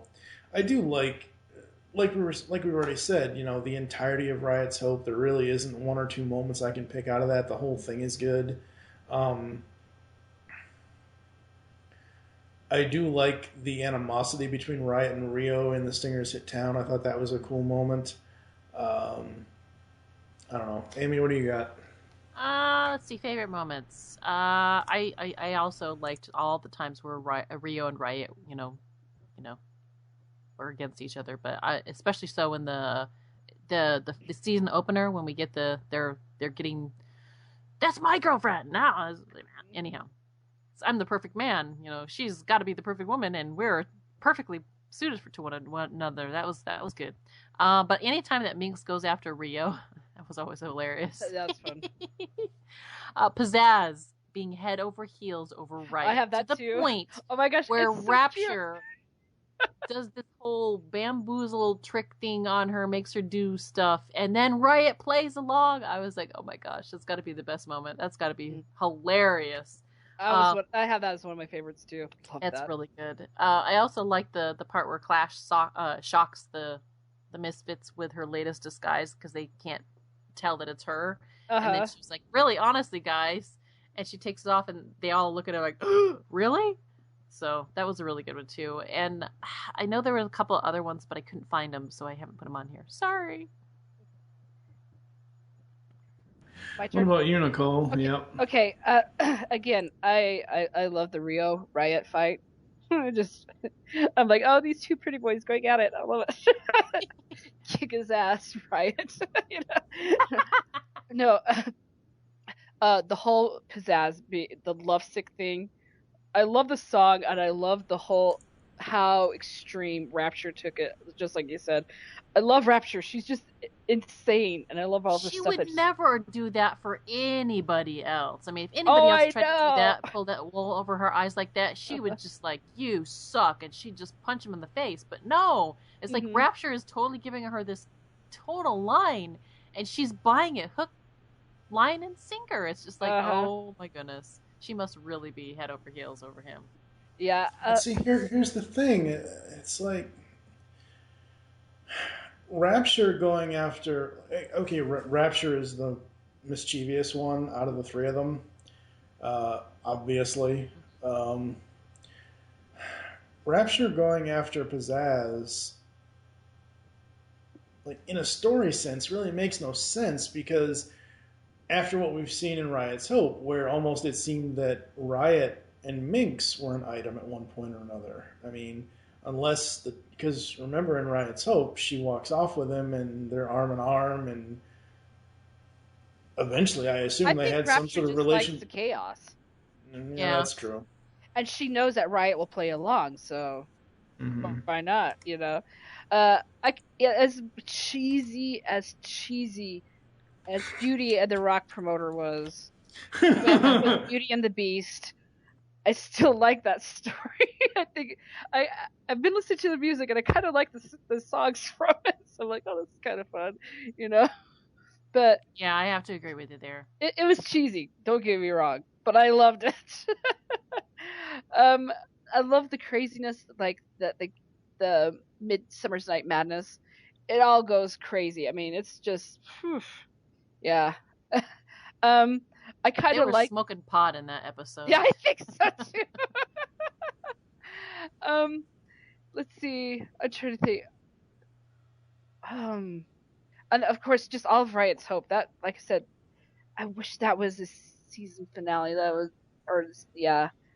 Season ender. I think that would have been so good. But everything about that episode was great. I mean, now I understand why Riot is so Riot. You know. Yeah. Why he's so conceited is because he's just so. Yeah, focused. Changing my mind on a character like that in a very quick turnaround is amazing. I was just like, oh wow, okay, cool. Yeah. Absolutely. All right. Favorite episodes for me, obviously, the Stingers Hit Town 2-parter. Beauty and the Rock Promoter, simply because Greg Berger is Grimlock is the beast. At first, I didn't really like Midsummer Night's Madness, but I've listened to the song several times, and I really dig the song. I do too. It starts off slow, and that just picks up, and I love it. The Day the Music Died. The Day the Music Died, and Riot's Hope, and Out of the Past from Season 2. Those are the 3 episodes that I probably could never decide which one is a better deserving series finale. Because The Day the Music Died, everything went away, everything blew up in their face, regardless of what issues we have with how the timeline played out of that episode. Just for the sheer fact that they Ferris Buellered it. I mean, come on. You know?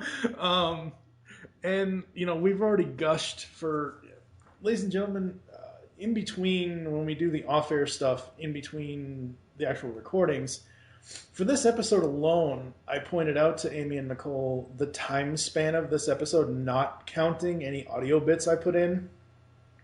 The entirety of Riot's Hope, the plot, the hologram, and the misfit moments, was just about 40 minutes, about half of a normal 3-episode review podcast. Again, I tell you, it's a good episode because episode's only 22 minutes. And we talked about for 40 minutes. Mm-hmm. That tells you something. If we talk about it longer than 2 episodes, it must be something. Must be something, like I said, either really good or really bad. And we just had a lot to say about it. A lot of good things. Yeah. Mm-hmm. Absolutely. I don't know if I would be okay with Riot's Hope being the end, to be honest, because I think I'd have an issue with the fact that here's a episode where we love this character and we waited to the very, very end to finally actually get background for him. So I don't know if I would like that as the season ender either, because of the same reason that, you know, we've knocked other things for, I wish this character wasn't being introduced right now this far into the show. I wish it was like, you know, earlier. I think I don't know. It's just one of those things that I think I'd have to go back and watch the one that you mentioned was Out of Time. I think I might have Out of the Past. Out of the Past. I'd want to go check that one again and see, do I think that would really be a good ending? But it was last season, so it's kind of like, shoulda, coulda, woulda, you know? Shoulda, coulda, woulda. It's kind of hard to figure out, but yeah. So what are your favorites, Amy? For this season, I have to say all-time high would absolutely have to be Riot's Hope. I really, really dug that episode. I liked all the other episodes. None of them really stand out to me as high as that one does, because I had such a reaction to it. So I'm not gonna. That's the only one I'm gonna put in there. But I definitely have some least favorites. Okay, yeah. We'll get to that in a few minutes. Yeah, we'll get to that in a few minutes. What about you, Nicole, for favorites? I'm gonna have to pretty much mimic you guys. Riot's Hope was the top of the whole list here for this season. Again, the cheesiness of Beauty and the Rock Promoter. It, like I said, I just loved it. So it's one of those fun ones. It brought me back to my childhood, you know, knowing Beauty and the Beast before Disney made Beauty and the Beast, you know. And so, and I kind of did like Video Wars. Overall, there were some problems I did have with it, but overall, I kind of liked that Clash had her moment.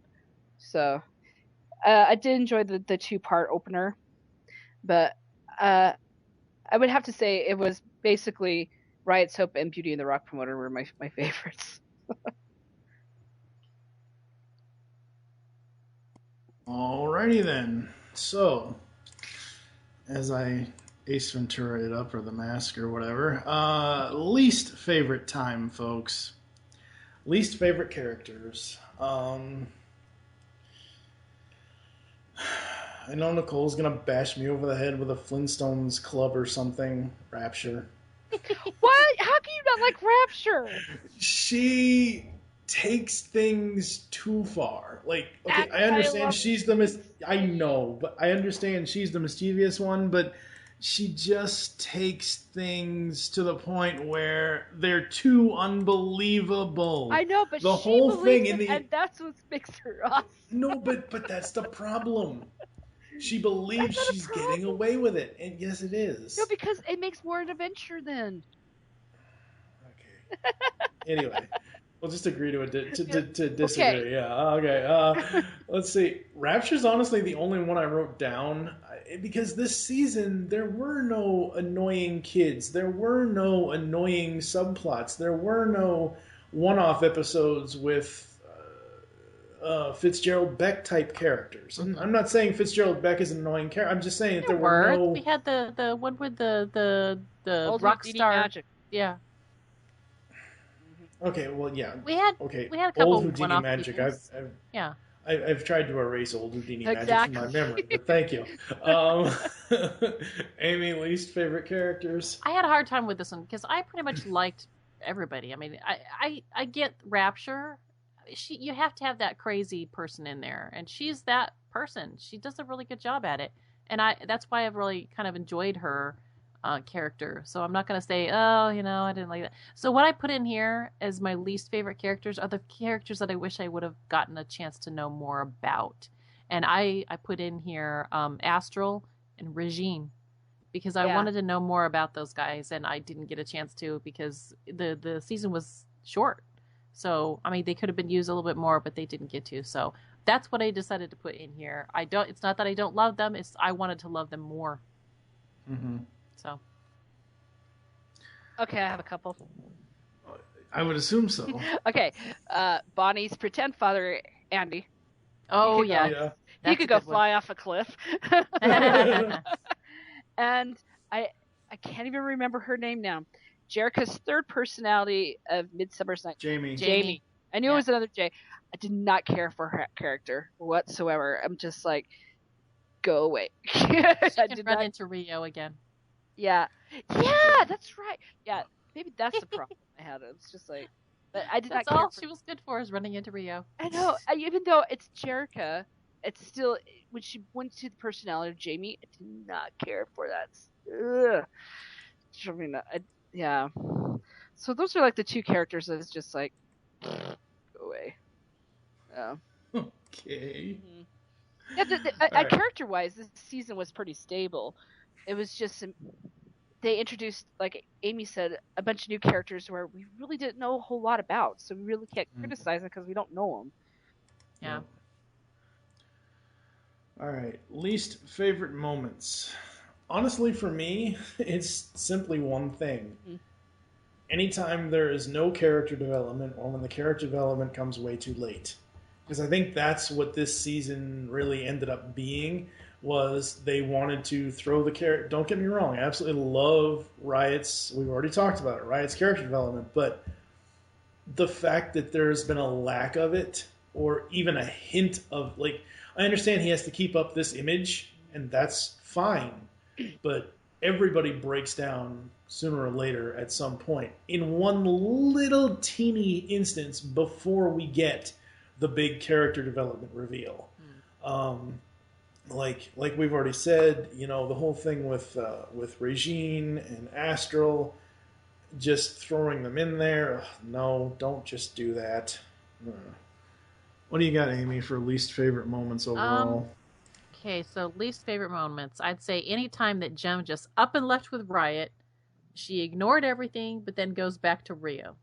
That was really always odd. It's like, hey, you're the one that did the leaving. You went off with this guy. And now that people are like, hey, what's going on with this? You're like, oh, I'm sorry, I'm coming back. No. It was just like, Jem, really? Make up your mind. Don't string these two people along like that. That's not right. And then anytime that Rio was giving an ultimatum, it's just wow. It's like, he's a woman in a man's body. And anytime when Rio is like jealous, he's like, oh, you know, she's my girl. It's like, you know what? She's always giving you mixed signals. I think I'd be mad at her, not mad at, you know, Riot. Okay, wait. Say Rio's a girl again. Rio's a woman in a man's body? Is that what you're asking? We'll be back. Yeah, we'll be back in a moment, folks. Oh, Rio, he has a bigger vagina than all three of us combined. I apologize for that. Okay. Thank you, Nicole, for that insight into Rio. What were you going to continue saying, Amy? Okay, so I also, if I would put Rio in that, I guess I should probably, you know, throw in the fact that, you know, Jem's off and on love of Riot when, you know, why does she give him so much of her attention when, you know, he's conceited son of a gun sometimes, and you know what, he doesn't really deserve some of her love sometimes, but yet, you know, she seems to give him a pass and not go over there and say, hey, why are you doing this? I can't love somebody that's being this way. She ends up giving him a pass every single time. It's like, geez, Jem. But then, you know, her love triangle, her love life is so messed up. So, there you go. Yes, it is. Nicole, least favorite moments of season 3. I will get this right now. Take 3.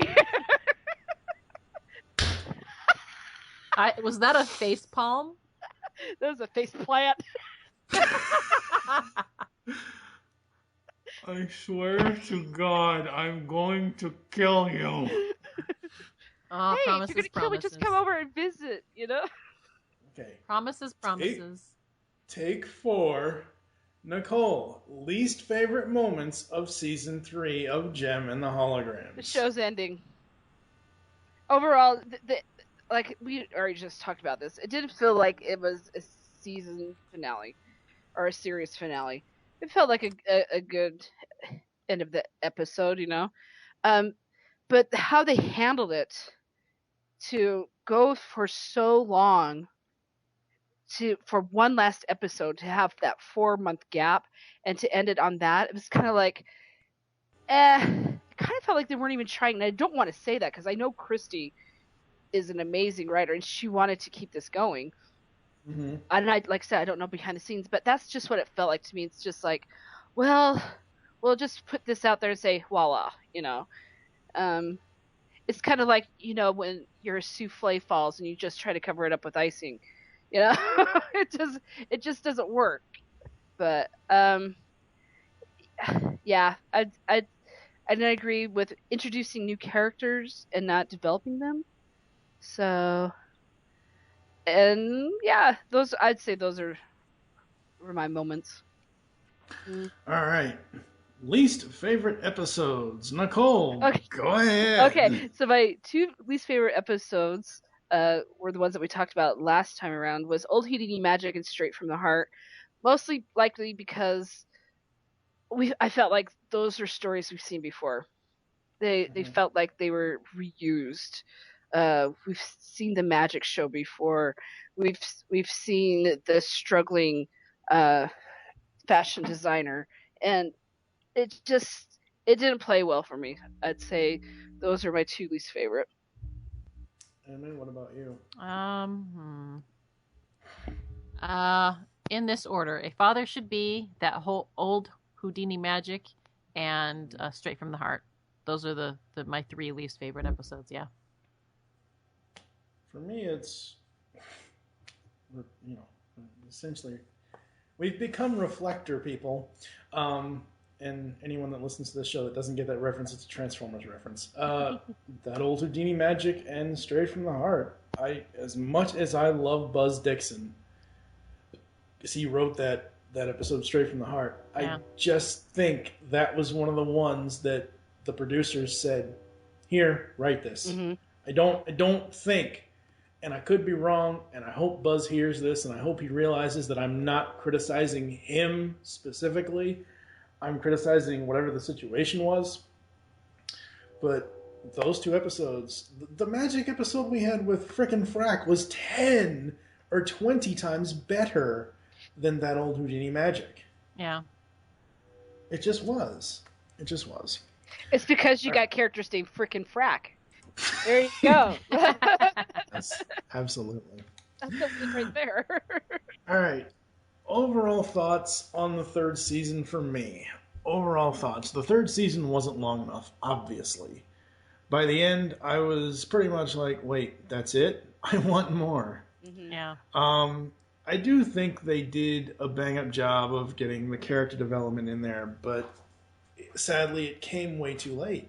Like, if this had been a normal 26 episode season, they could have worked so much better. They could have worked these storylines, even some of the one-off episodes, into a better formation to make a full season. And the fact they didn't get a chance to do that is just heartbreaking.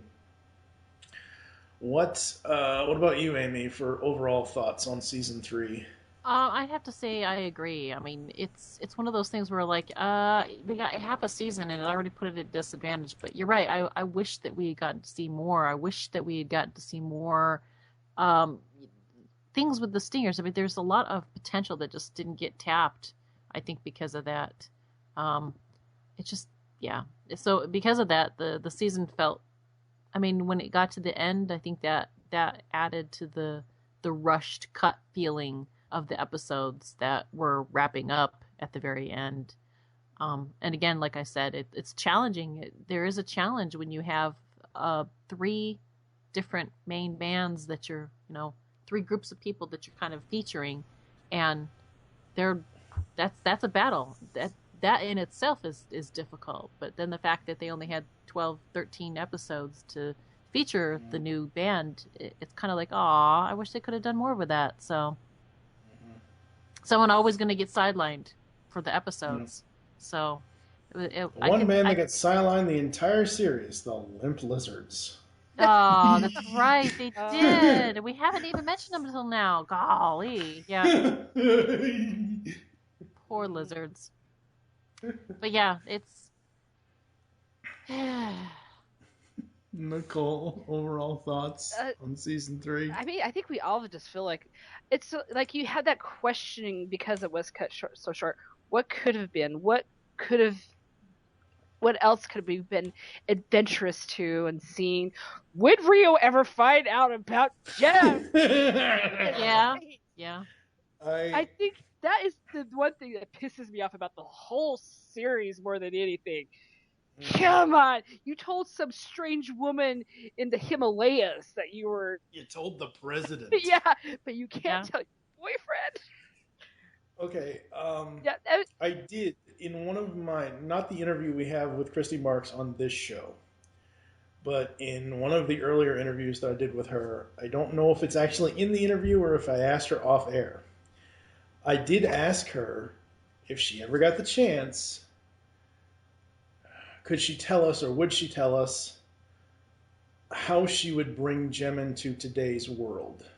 How she would do it, not how some Chew dude would do it or how some Hollywood producer would, how she would update Jem for today's society. All she told me was, nope, I'm not going to tell you that at all. I have a plan. I know what it's going to be. I think that was the interview that we had with you. Yeah, that was. I remember you asking that question. She has an idea. I might have asked it again, but I remember it was in one of the first two that I originally did with her. You know, and it's one of those things where it's not even that I want to get information out there about it. It's not even that I want, her to make it public. I just want her to tell me because I want to know what she would do personally to have my own self-resolving issue here with how this series ended. Well, why don't you ask her how, if you had a chance to end the show again, would you have ended that, and how would you have done that? So it would just have to interview her again, right?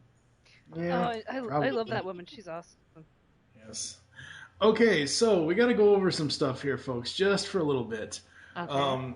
Amy and Nicole had asked me before we did this what the season 1 and season 2 ratings were for the show when we originally did those recaps. We all gave season 1 a 4. Season 2, Amy and Nicole gave it a 4.5, and I gave it a 4. Oh, God. Yetis. Stop with the Yetis. We need more Yetis. Yeti. Okay.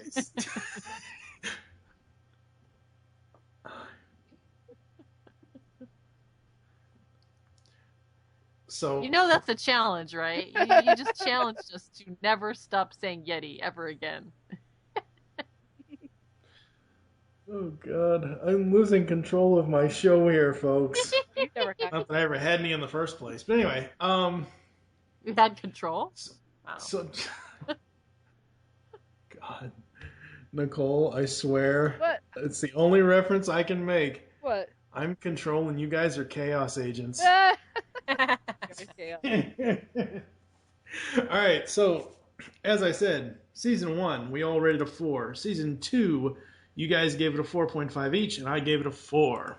So overall season rating for season 3 of Gem and the Holograms, what are you going to give season 3, Amy? Drum roll. There you go, yeah. Okay, this season, although it was already at a disadvantage, I had some good stuff with it, so I'm giving it a 3. Okay. Nicole?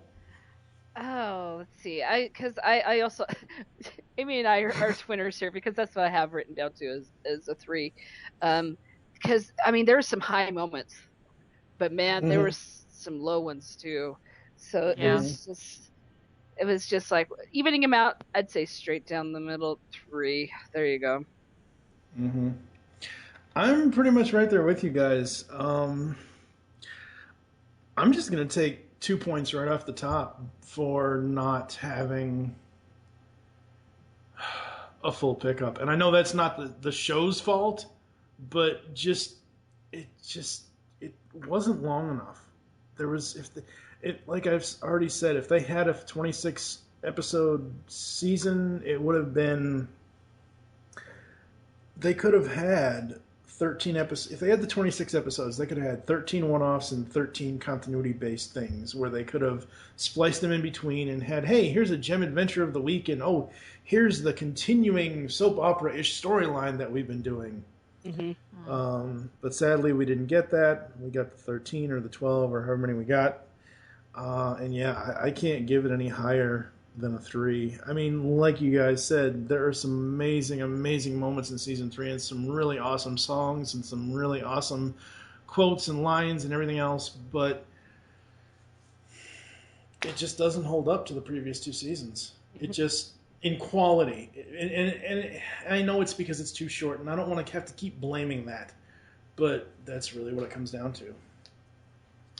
So we are going to take a quick break. I'm going to bring Amy and Nicole up onto speed as to what will be going on later when we revisit the entire series. Oh, we got to keep on doing this with you? Oh, my God.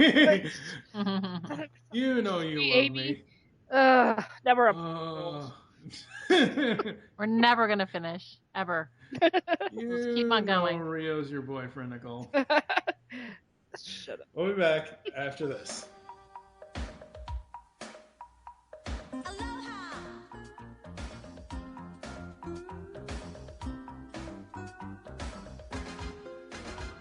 We're misfits in Hawaii, singing a Hawaiian song. We're misfits in Hawaii. We wear a sarong, but it looks so wrong. We're misfits in Hawaii, seeing the Hawaiian sights. We're misfits in Hawaii. We spend all of our nights scratching insect bites. We've been to the beach and returned, and oh, did we get burned? Ouch! We bask in the tropical breezes. We got 7 tropical diseases. We're misfits in Hawaii, sleeping in Hawaiian huts. We're misfits in Hawaii, turning into Hawaiian nuts. We're misfits in Hawaii. We're misfits in Hawaii. We're misfits. Misfits in Hawaii. We are back here on Showtime Synergy, and I want to point out to everybody that here's the way it's going to go. Actually, as of this episode, you would have already heard episode 21, but episode 21 aired on the 27th of November. This episode will air on December 4th. If we can get recorded by then, which we probably can, the True Bag. What the hell is a True Bag? The Pull Bag Showtime Synergy crossover of Gem and the Holograms issues number 7 to 9, which is the viral story arc, will air December 16th. Episode 23, the truly outrageous Gem Countdown, where we list our best and worst songs from the series, will air on the 18th of December. And again, depending on release and whatever and recording and all that stuff, if the comics come out in time, we will then have the Pull Bag Showtime Synergy crossover of Gem number 10, which is Nicole's Boyfriend Spotlight, and the Holiday Special. This will air December 23rd. There will be a break between episodes 23 and 24 of the podcast because of the unknown timetable of when the Gem film will hit media release. So there's going to be a little bit of a hiatus between episode 23 and the Holiday Special comic review episode, because at this point I have no clue when the Gem movie, DVD, whatever is supposed to come out. So episode 24 will be the Gem film review. So episode 25 will be the truly outrageous finale. In this finale, the only thing I have mapped out at this point, and I've already told Amy and Nicole about this, we are each going to revisit 5 cartoon episodes from each season of Gem and the Holograms because we want to see if they deserve a different grade than what we've already given them. So that's going to be part of the truly outrageous finale. Also part of the truly outrageous finale is if anyone sends me any feedback between now and the time we record episode 25. You got plenty of time, folks, because I don't know when we're going to be recording episode 25. I really don't. Like I said, it depends on when the stupid $2.4 million movie budget box office comes out to DVD or whatever. You got plenty of time. Send the feedback to feedback@geekcastradio.com. In the subject line, put Showtime Synergy, Truly Outrageous Finale. It can be an email, it can be an audio clip, it can be whatever. If you want to call the voicemail line, you can do that. It's 502-526-5821. The time limit is about 5 minutes or so, and just make sure to leave a name, a screen name, whatever you want to be called. Don't forget the Misfits songs are better. It even says so in the title song. Come on. Yeah, our I songs didn't are even better. use the title song for the last 4 episodes. Anyway. That's okay. Anyway. If you're a Gem fan, you'll know what you mean. Feedback@geekcastradio.com. For voicemail, call 502-526-5821. You've got plenty of time. Send us your feedback. If you've been listening to this podcast for the year that we've been celebrating the 30th anniversary of Gem, even if you're one of those silent listeners that doesn't comment or anything like that, send us an email, send us feedback. We want to hear from you guys. As far as your thoughts on how the podcast went, as far as your thoughts on how the series was, whatever. Send us your feedback, please. So. Remember, I'm the one that loves you guys. The other two, they don't care. Well, Mike doesn't Ladies care. and gentlemen, excuse me while I take them both out back and just... Anyway. Any other final thoughts before we get out of here? Yeti forever. Thank you for joining us here on Showtime Synergy. There are several ways to get in contact with us, leave feedback for the show. Visit the website, geekcastradio.com. Leave the show's feedback in iTunes. Please do this. Follow us on Twitter, @geekcastradio is the network Twitter. Mine is TFG1 Mike. Amy, what is your Twitter? Lydia Brack. Nicole? Beatles Diva, that's Beatles like the band, not the bug. Become a fan on Facebook. Go to facebook.com/geekcastradio network. As I've already said, call the voicemail line. Tell us the show you're leaving the message for and your name. 502-526-5821. We hope you enjoyed the latest episode of Showtime Synergy and wish that you'll join us next time when we will be giving you our version of Gem's truly outrageous countdown. For now, I am M with... The Yeti Sisters! Tune in next time. Tune in next time. Help us get truly outrageous with Showtime Synergy. I hate you both. Aloha. Wreck and rule. I hate you both.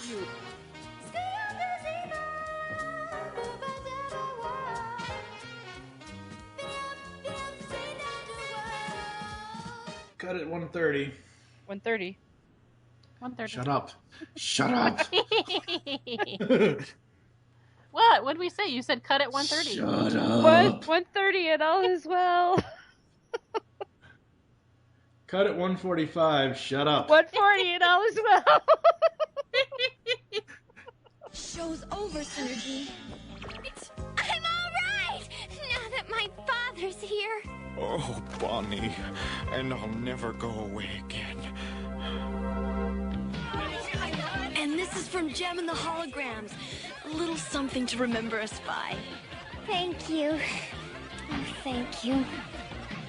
Gem, about that kiss? Oh, yes, you must get your kiss from Bonnie. Thank you, Riot, for helping me find my father. You're very welcome, Bonnie. You can start the party now! The Misfits are here! Pizzazz, if you have come to cause trouble... Why do you always think the worst of me? Don't answer that, Gem. Hi. We just wanted to give Bonnie some going-away presents, too. Please? Truce. Truce. Well, time for us to go home, Bonnie. Don't take it so hard. But she didn't even notice Jerica wasn't there. I guess Jerica doesn't rate. Oh, wait a minute, Daddy. Where's Jerica? Jerica? Who doesn't rate? That's your cue. Show's over, Synergy. Thank you, Jerica. I love you. I'll never forget you. I love you too, Bonnie. You'll always be my little girl. Don't worry. We'll come back to visit all of you as soon as we can. Goodbye, everyone. I hope you'll all be as happy as I am.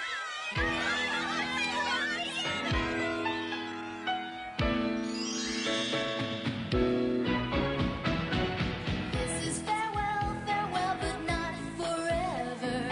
This is farewell until we're back together. This is so long for now. We'll meet again somehow. Until the day we do, I will be thinking of you.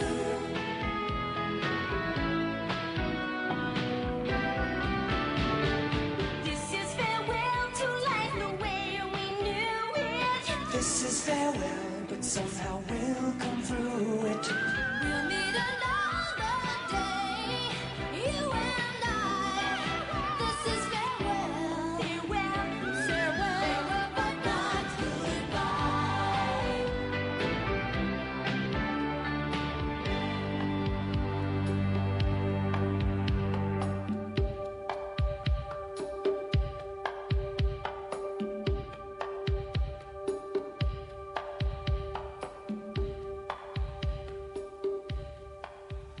Hey, this is Samantha Newark, and you're listening to the truly outrageous podcasters of the Geekcast Radio Network.